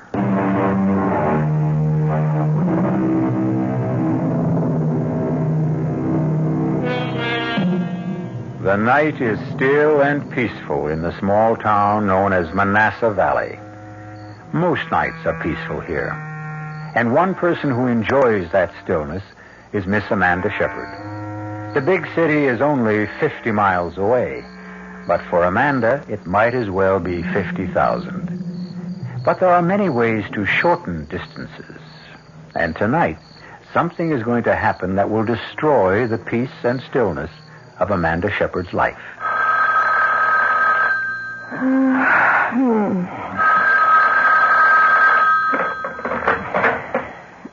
Yes. Hello. Amanda, is that you? Yes. Who's this? It's Vera. Vera? Oh, for heaven's sake, what's the matter with you? Don't you know what time it is? Amanda, I need help. You've got to help me. What are you talking about? Where are you? Amanda, I'm scared. I don't know what to do. I'm so frightened. You've got to help me. Listen, are you drunk? You've got to come out here. You've got to stay with me. Vera, will you please make some sense? It's 2:00 in the morning. I'm 50 miles away. Well, then come. Tomorrow, come. Oh, please. Please come as soon as you can. Oh, for heaven's sake, Vera, I've got a class to teach tomorrow. Come to think of it, it's even worse than that. I have a faculty meeting. Amanda, don't you understand? I need you. Don't make me explain. Just come. All right. Look, I can't promise when I'll be there exactly. Where are you staying? Vera? Vera, what's the address? Did you hear me? Vera, are you still there? Vera!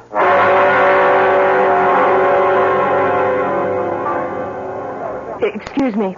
Yes, ma'am. What can I get you? Nothing, thanks. I was looking for the manager. So are his creditors. Well, maybe you can help me. Have you worked here long? Truth is, I don't work here now. I'm what you might call a guest bartender. Oh, I see. Tell me anyway. Well, I'm trying to find someone. I know she no longer works here. She told me she quit her job about 2 months ago, but it's the last bit of information I have about her. Now, who is her exactly? Her name is Vera Shepard. Do you know her by any chance? Nope, I can't say I do.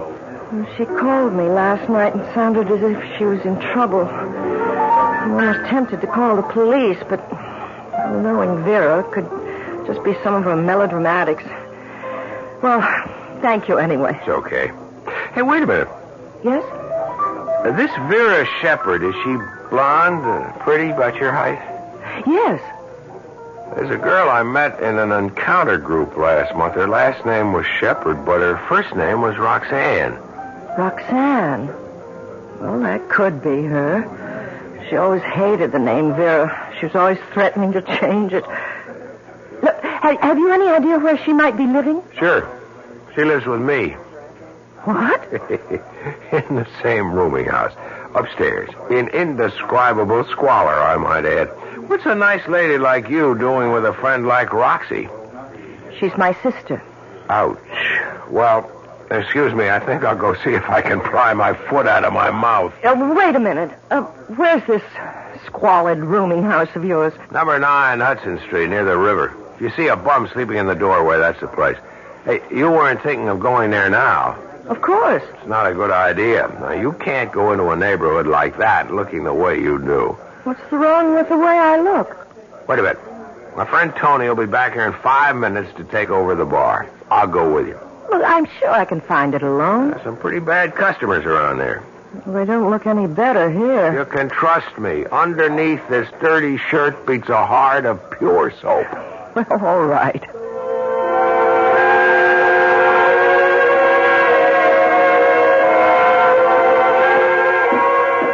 Careful of those stairs. They're in bad shape. Ugh, how can people live in a place like this? Nobody lives here. We exist on another plane. Our bodies may wallow in filth, but our souls live in penthouses. Is that what you learned in your encounter group? Well, here's her door. The grand portal of the Princess Roxanne. She has a radio on. I hope that isn't all she has on. Princess is a little hard of hearing. She must be home. Let me try. Vera? Vera, you in there? Might be asleep or stoned. Maybe she just went out and left the radio on. Look, I'm terribly worried about her. She really sounded dreadful. She said she was frightened about something. I could always break the door in. It's pretty flimsy. Do you think we should? Just say the word. All right.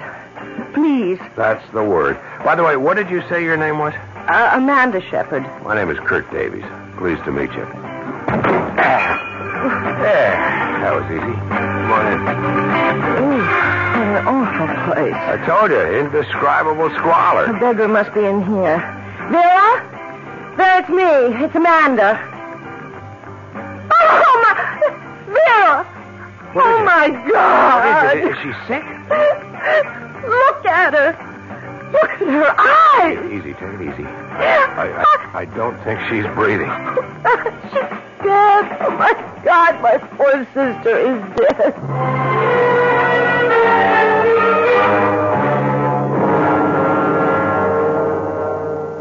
All right, Miss Shepard, if you think you can talk about it now, let's get a few of the facts straight. There's only one thing you have to get straight, Lieutenant Duryea.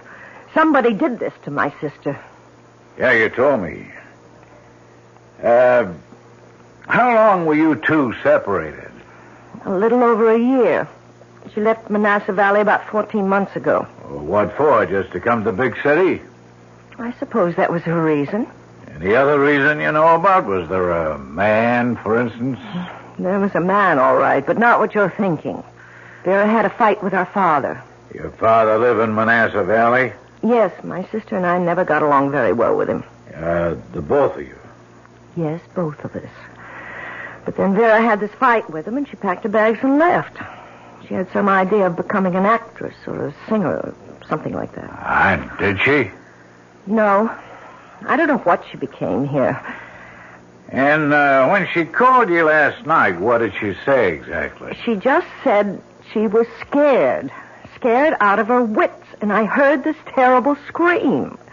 Lieutenant, there's only one explanation. Somebody was after her. Somebody was in her apartment last night and killed her. I'm sorry, Miss Shepard, but this is no murder case. But you saw her eyes. You saw the way she looked as if she'd been frightened to death. There's just no such thing, Miss Shepard. At least not on the law books. Your sister suffered a cardiac arrest. That's a heart attack. I can't believe that. That look on her face. It was just a death agony. That's all you saw. Somebody was after her. Some man, probably. I'm sure of it. Maybe she was scared because she was sick. There was nothing wrong with her health. Look, the medical examiner knows his business, miss. Of course, if you want to insist on an autopsy, that's your privilege. An autopsy? That means cutting her open. That's what it means. And if it proved you were wrong? That she didn't die of natural causes? Oh, we'd be the first to admit it. All right, then. I want an autopsy. Look, I'm sure that something horrible happened to Vera. Okay, whatever you say, Miss Shepard. I'll be in touch with you. Oh, where will you be staying? I'll be staying right here.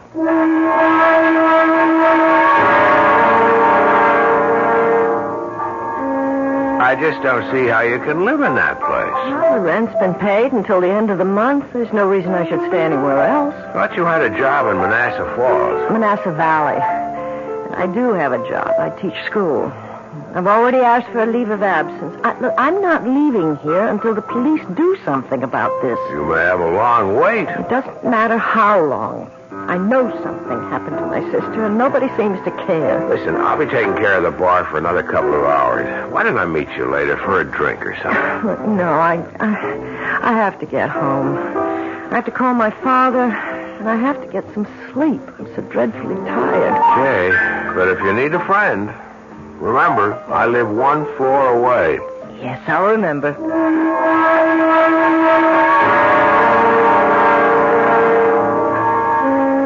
Dad, there was no way I could make the funeral arrangements yet. Why not? Because the police are performing an autopsy on Vera's body to determine the exact cause of death. What? I thought you told me she had a heart attack. Yes, but I still thought it'd be wise to learn more about it. Dad, she was only 26 years old. Yeah, but she wasn't a well girl, Amanda. You know that. She had rheumatic fever when she was a child. Always seemed perfectly well to me. Look, Dad, I'm just not satisfied about this. That's all there is to it. That's why I'm not coming home until I find out more. You're a stubborn woman, Amanda. You're just as stubborn as your mother was. All right, Dad. I'll try to speak to you again tomorrow. What's the hurry? You haven't talked 3 minutes with yet. I'm exhausted. I've got to get some sleep. Goodbye, Dad. How can I sleep? How can I? I know I'm just going to lie awake all night. Just thinking about Vera. Oh, Lord, why did I decide to stay in this horrible place? I have to clean it up tomorrow. It's so filthy. At least that'll give me something to do. Oh, if only I could sleep. I wonder if Vera has anything in the medicine cabinet. Won't hurt to look. There. But a mess of bottles. Half of them are empty. What's this one? Aspirin. Oh, wait a minute. This one's marked. For sleep, thank God. It's the only way I'll get to close my eyes tonight.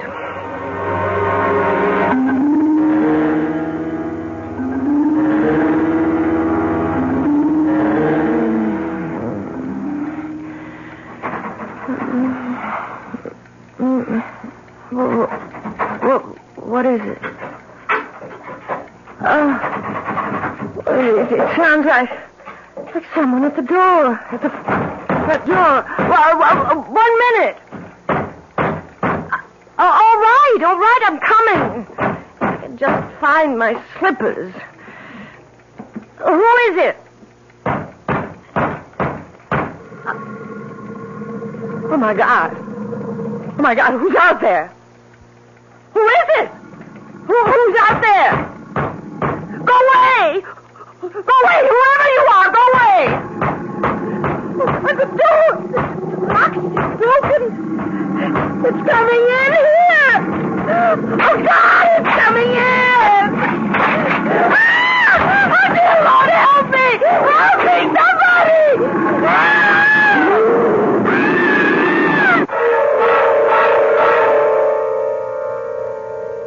Well, now that's what I would call an unexpected visitor. Of course, there are neighborhoods in every large city that have their share of gorillas, but they're customarily of the human variety. How did this specimen get to Amanda Shepard's apartment? I'd be glad to tell you, but that would be spoiling the surprises that...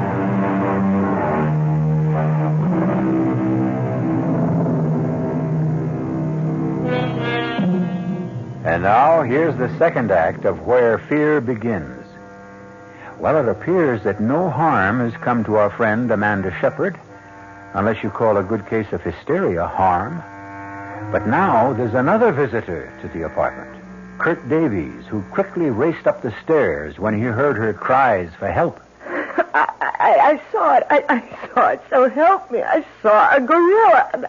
An ape. I don't know what you call it. Sure you saw it, Amanda, but in a dream. I know the difference between a dream and reality. It was a real gorilla. It broke the door in. No, honey. I'm the one who busted in the door, remember? And first thing tomorrow, you've got to get a lock on it. Kurt, please, listen to me. This was real. I know it was. This animal tried to get in here and kill me. When I started to scream, it went away. Amanda, I didn't see any gorilla coming out of this place. I mean, wouldn't I have seen it, too? Well, maybe it's hiding somewhere in the building. Maybe it has a hiding place. This is really crazy. Look, maybe that's what Vera saw. Maybe that's what she was horribly frightened about. Amanda, have you ever searched this apartment? Searched it? What for? Well, maybe you'd find something. Letters, a diary, maybe. Oh, Sarah never kept a diary. It's worth a try, isn't it? Come on, let's look right now. I'll help you. Why? Why should you want to help me?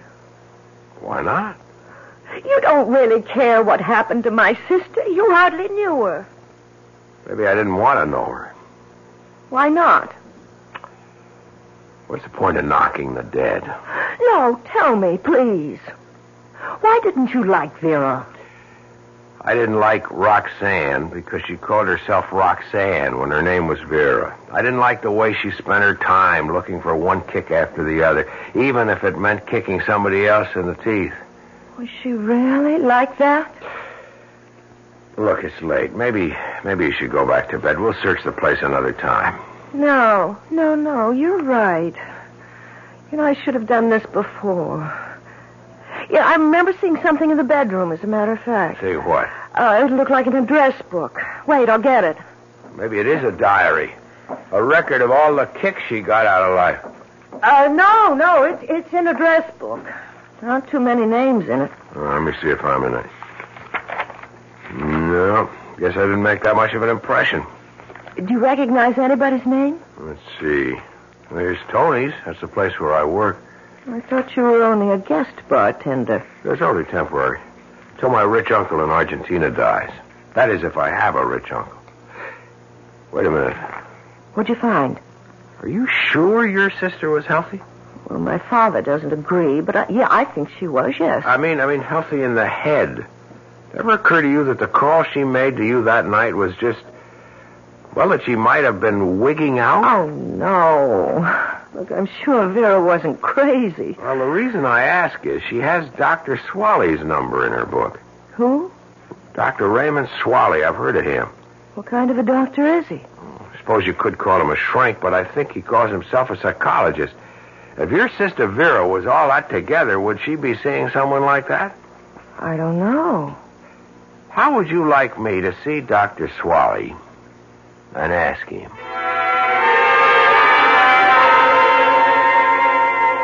No, the name isn't familiar, I'm afraid. But I won't trust my memory. I have a book that my secretary keeps for me. She might have called herself Roxanne Shepard. Very neat alphabetical book. Miss Riegelman tends to be a little compulsive about her record keeping. I'll have to explore her subconscious one of these days. No, there's no one of that name who was my patient. Maybe you knew her personally. Oh, I'm quite sure I didn't. Yeah, but your name was in her address book. She might have heard about me. You mean she might have taken down your name but never called you? That's possible, isn't it? I guess so. How old did you say the girl was? 26. Pity. And the cause of death? They called it cardiac arrest, but her sister doesn't believe it. She insisted that an autopsy be performed. Was it? Yes. And the result? Negative. It was heart failure, all right. Well, then, why isn't the lady satisfied? Because she still thinks that people can die of fright. Pure and simple fright. What's the use of my staying any longer, Kurt? I'm just packing up Vera's things and leaving. You want me to help you? No, I'm just taking everything that belonged to her, not even trying to sort it out. Don't forget the stuff in the medicine cabinet. I'll bring it to you.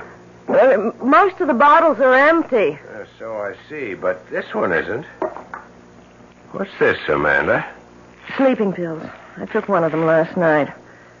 Hey, wait a minute. Let me see that again. Kurt, look. The label. How about it? It says Dr. Swally. What? You said that Swally denied that Vera was his patient, yet he prescribed these sleeping pills. Are you sure? Well, see for yourself. Well, what do you know? Now, why would he lie about something like that? I don't know. He must be hiding something. I have to know what it is. Yeah, but how? If he lied to me once, he'll lie again. Look, what if I went to see him? But I told him about your being Vera's sister. What if I didn't go there as Vera's sister? If I went as a patient?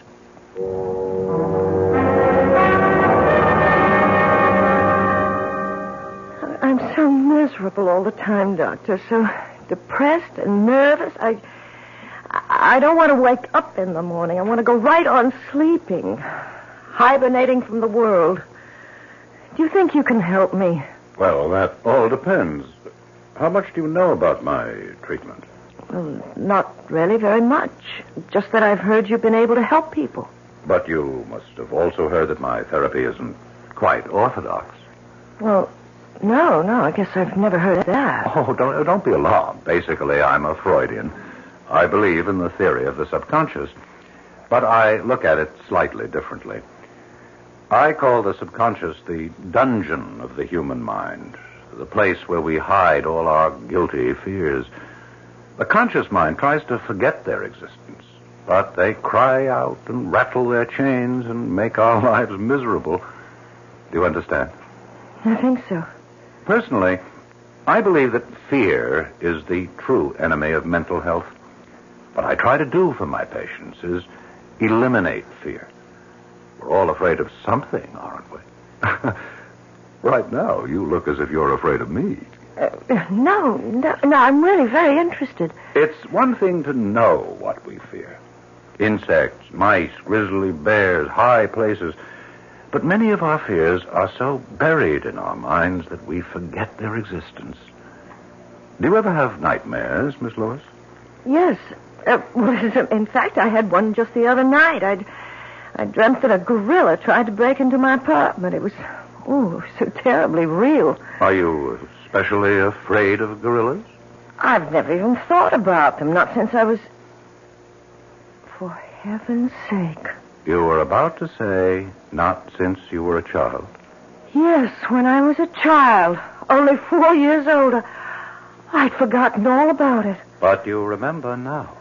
Yes, my father took me to the zoo. I was having a good time until he brought me to the gorilla cage. And it frightened you? Well, at first I was fascinated. I'd never seen anything like it before. So much like a man and not a man. So Daddy picked me up so I could get a better look. And it reached for me. It reached out for me. Oh, God, how could I have forgotten that? I screamed at the top of my lungs. And just the other night you screamed again? Yes. Isn't it incredible? But don't you see what happened? You relived this fearful event of your childhood, what we call a traumatic experience. Now that you've done it, faced it, perhaps you've also uprooted it, along with other repressed fears. Well, I don't know about that. All I know is I was absolutely terrified. Terrified, yes, but perhaps also purified. Miss Lewis, I'm sure you've heard of LSD, haven't you? LSD? Oh, yes, of course. It's that drug that makes you see hallucinations. No, it isn't the only drug, you know. There's mescaline, psilocybin, and a new derivative of LSD-25, which I've developed, known as EN30. I don't understand. Well, LSD is the chemical shorthand for lysergic acid and diethylamide. A very small amount can produce hallucinations of every form and variety. EN30 is rather different. It produces only one kind of hallucinatory affect. The affect of fear. Fear? Some people call it, incorrectly, the horror drug. It's a powerful hallucinogen. Dangerous when used carelessly. but extremely useful under controlled conditions. It goes right to the sub-basement of human consciousness and brings up images from the very place where fear begins, the dungeon of our minds. You mean it makes people see the things that they're afraid of? Yes, usually the things which frightened us when we were children. And what makes it dangerous? The fact that we might be scared to death? Oh, scared to death is a highly inexact term. But in certain cases... In the case of a heart condition? Oh, I would never administer the drug to anyone with such a history. How long does the effect last? Well, varies greatly among individuals, but like LSD, the effect can often be cyclical. That is, the hallucinations can return on a cyclical basis, even if no EN30 has been taken for several days. This is one reason why controlled use is very important. Dr. Swally, are you giving this drug to all your patients? Oh, no, my dear. Only to a few, and under strictest supervision. And, of course, with their complete understanding and agreement. I see. Yes, I really think I understand now, Doctor. Listen, Amanda, do you know what you're saying? You're accusing Swally of being a criminal. That's why he lied to you. He was afraid to admit that Vera was his patient because he gave her this horror pill of his. And she died. Well, you don't know that for sure. I don't know it. He says he never gave anyone the pill except under controlled conditions. But he lied. He said he'd never give one of those things to someone with heart trouble, but he gave one to Vera. Look, you're all worn out. You better get to sleep, and we'll talk about it in the morning. I'm going to the police in the morning, Kurt. Will you go with me? Amanda, I've already been to the police. What? I saw Lieutenant Duryea. But why? I've been worried about this undercover game you've been playing. So I talked to Duryea, told him about what you were doing and what you suspected. And? Duryea made a check of Swally's records, Amanda. He made it part of the routine police inquiry into your sister's death. What are you trying to say? Swally wasn't lying about it. What? He wasn't lying about your sister. She was never his patient. The sleeping They pills. must have belonged to one of your sister's roommates, or maybe she just swiped them from somebody else's house. Didn't you tell me that Vera was always swiping things? Oh, Kurt. Then I'm wrong. It wasn't his fault. That's the way it looks. If your sister was having nightmares, she was having them on her own.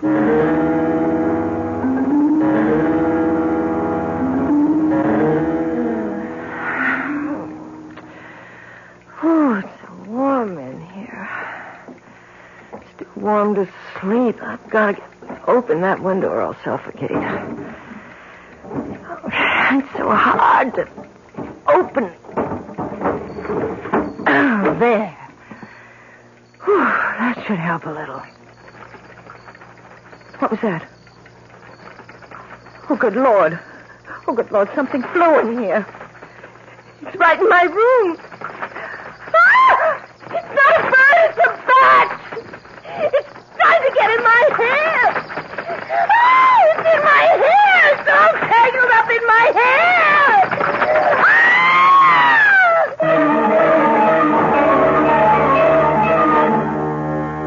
What is there about a bat which fills almost all of us with dread?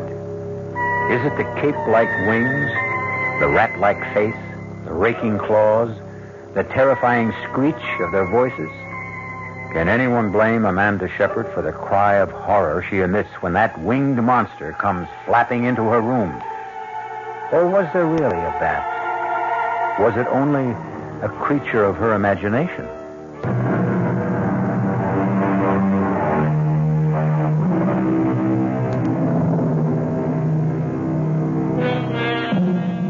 Amanda Shepard has had another nightmare. A dream so vivid that she lies in her bed this morning in a state of shock, still unable to believe that the bat which flew into her room the night before isn't still entangled in her hair. It may have been the heat, Amanda. This building is a real hot box when the weather turns warm. Yes. I don't know. Maybe that's all it was. Maybe I had some kind of a heat stroke. If you ask me, you ought to get out of this apartment right now. Maybe that's another reason you have bad dreams. This place is depressing you. Yes, you're right. There's no point in my staying here anymore.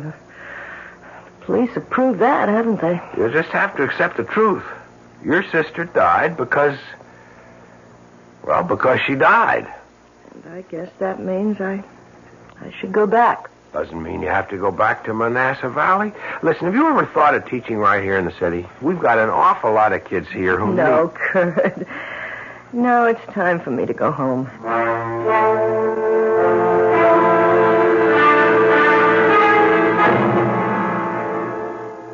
So the whole thing was a waste of time, wasn't it? I suppose so, Dad. I told you you've been stubborn, wasting 2 weeks on a wild goose chase. Dad, don't you understand? Vera died without either one of us being there. She died all alone, in agony. And whose fault was that? Who told her to leave home? All right. Let's not talk about it anymore. Oh, now you even sound like your mother. Whenever she didn't want to hear the truth, she'd ask me not to talk about it We've anymore. said it all, haven't we? I'm going to bed early. I've been sleeping very badly lately. Amanda, wait. Yes, Dad? Look, why does it have to be this way between us? I don't know what you mean. It's been like this for years. This wall of ice between you and me. What put it there? I've asked myself 1,000 times and I still don't know the answer. Maybe you'll never know, Dad. Oh, I know it started right after your mother died. That was when you turned against me. You and Vera both. Oh, please, Dad. We'll discuss it some other time. I'm really too tired. Oh, no, you'll never discuss it with me. You'll just go on hating me for the rest of your life. I don't hate I you. saw the look in your eyes the day your mother died. I saw the way you looked at me, Amanda. I don't remember how I looked at you. How could I? I was in a state of shock. You were in a state, all right. And you've never snapped out of it. Please, Dad. All right, go to bed. There's no use trying to reach you. Never been any use.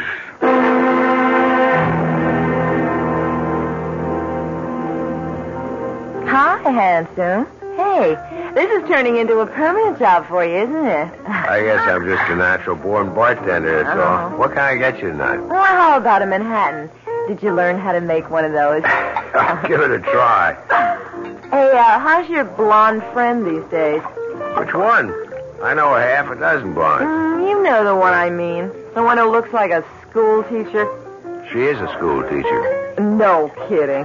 Now, where is she now? Going back to teaching school, I guess.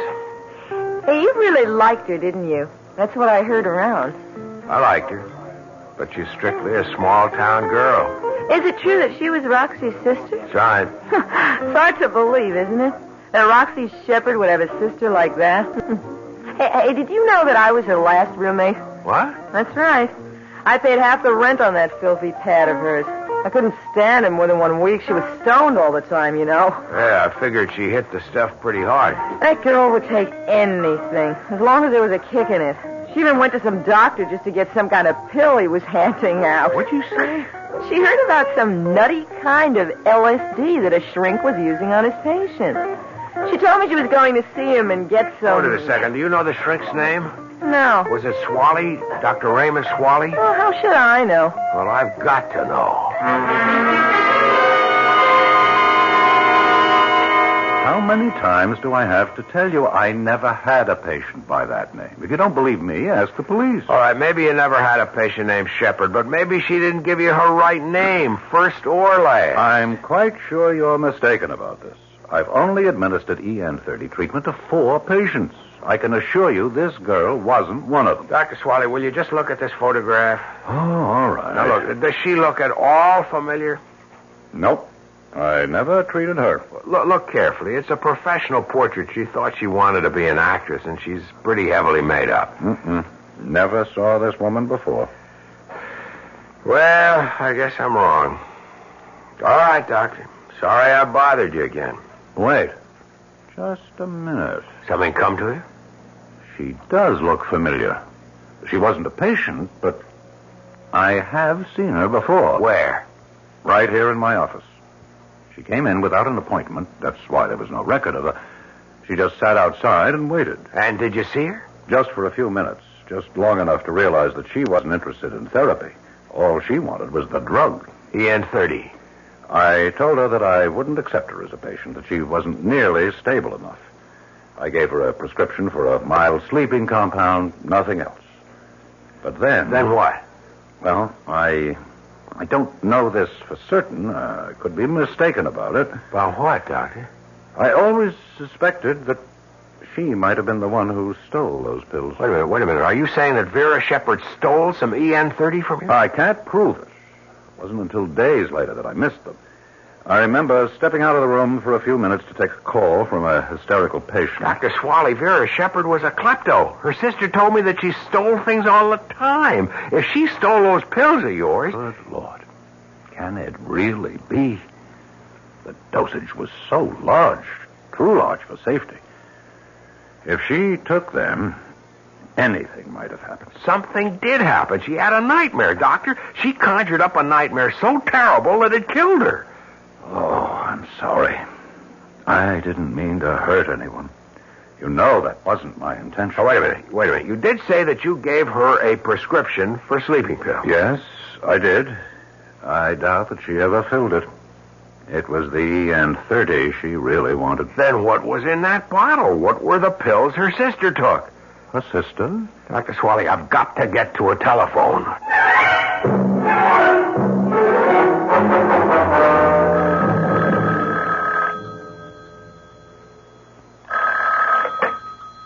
Hello? Hello, is Amanda Shepard there? Oh, yes, she's here, but she's asleep right now. Who is this? Is this Mr. Shepard? Oh, that's right. Can I take a message? Mr. Shepard, you don't know me. I met your daughter in the city, but it's very important that I speak to her right away. Well, I'm sorry, but I told you she's fast asleep. Would you know if she's taken anything to help her sleep? As a matter of fact, I thought I did see her take something. She's very Listen, tired. Mr. Shepard, you've got to get a doctor for her right now. I know it sounds crazy, but if she took a pill that her sister was using, she may be in danger. Well, wait, what are you talking Please, about? I'm driving out there, but your daughter may be in terrible danger right now.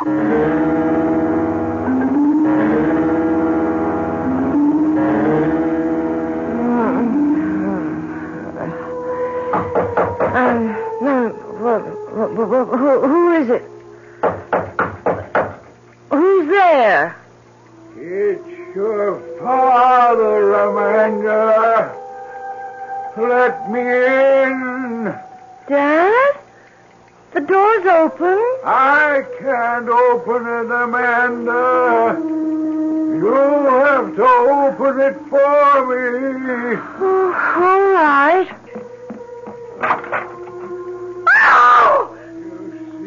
Why? I couldn't open the door, Amanda. I have your mother.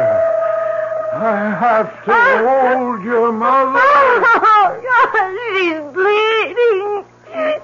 She's covered with blood. I warned her, Amanda. I said I would kill her one day, and now I've done it. I've killed your mother.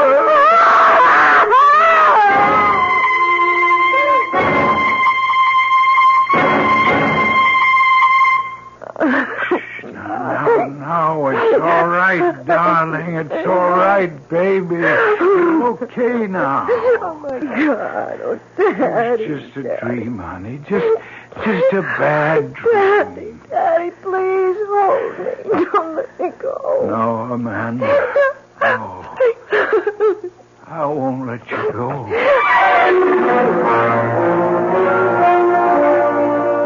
That's what Dr. Swally told me himself, Amanda. He's discontinuing the use of EN30. Says it's far too dangerous to take any more chances with. Frankly, I think he's right.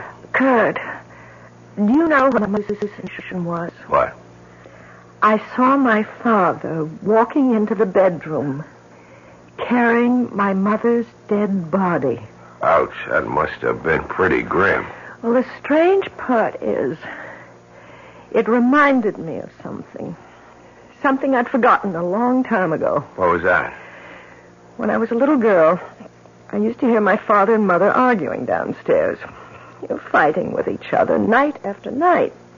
Well, I was so afraid. Well, it's understandable. But you know what I was afraid of?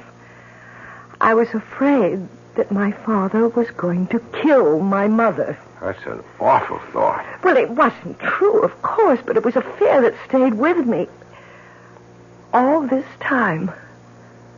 But now I feel as if I can get rid of it. Kurt, I know it sounds crazy, but wouldn't it be something if it turns out that Dr. Swally had the right idea?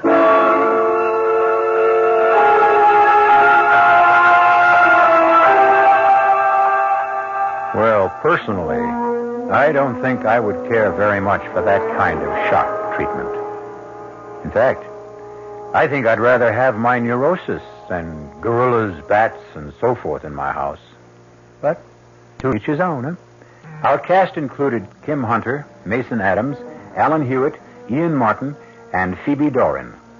The entire production was under the direction of Hyman Brown.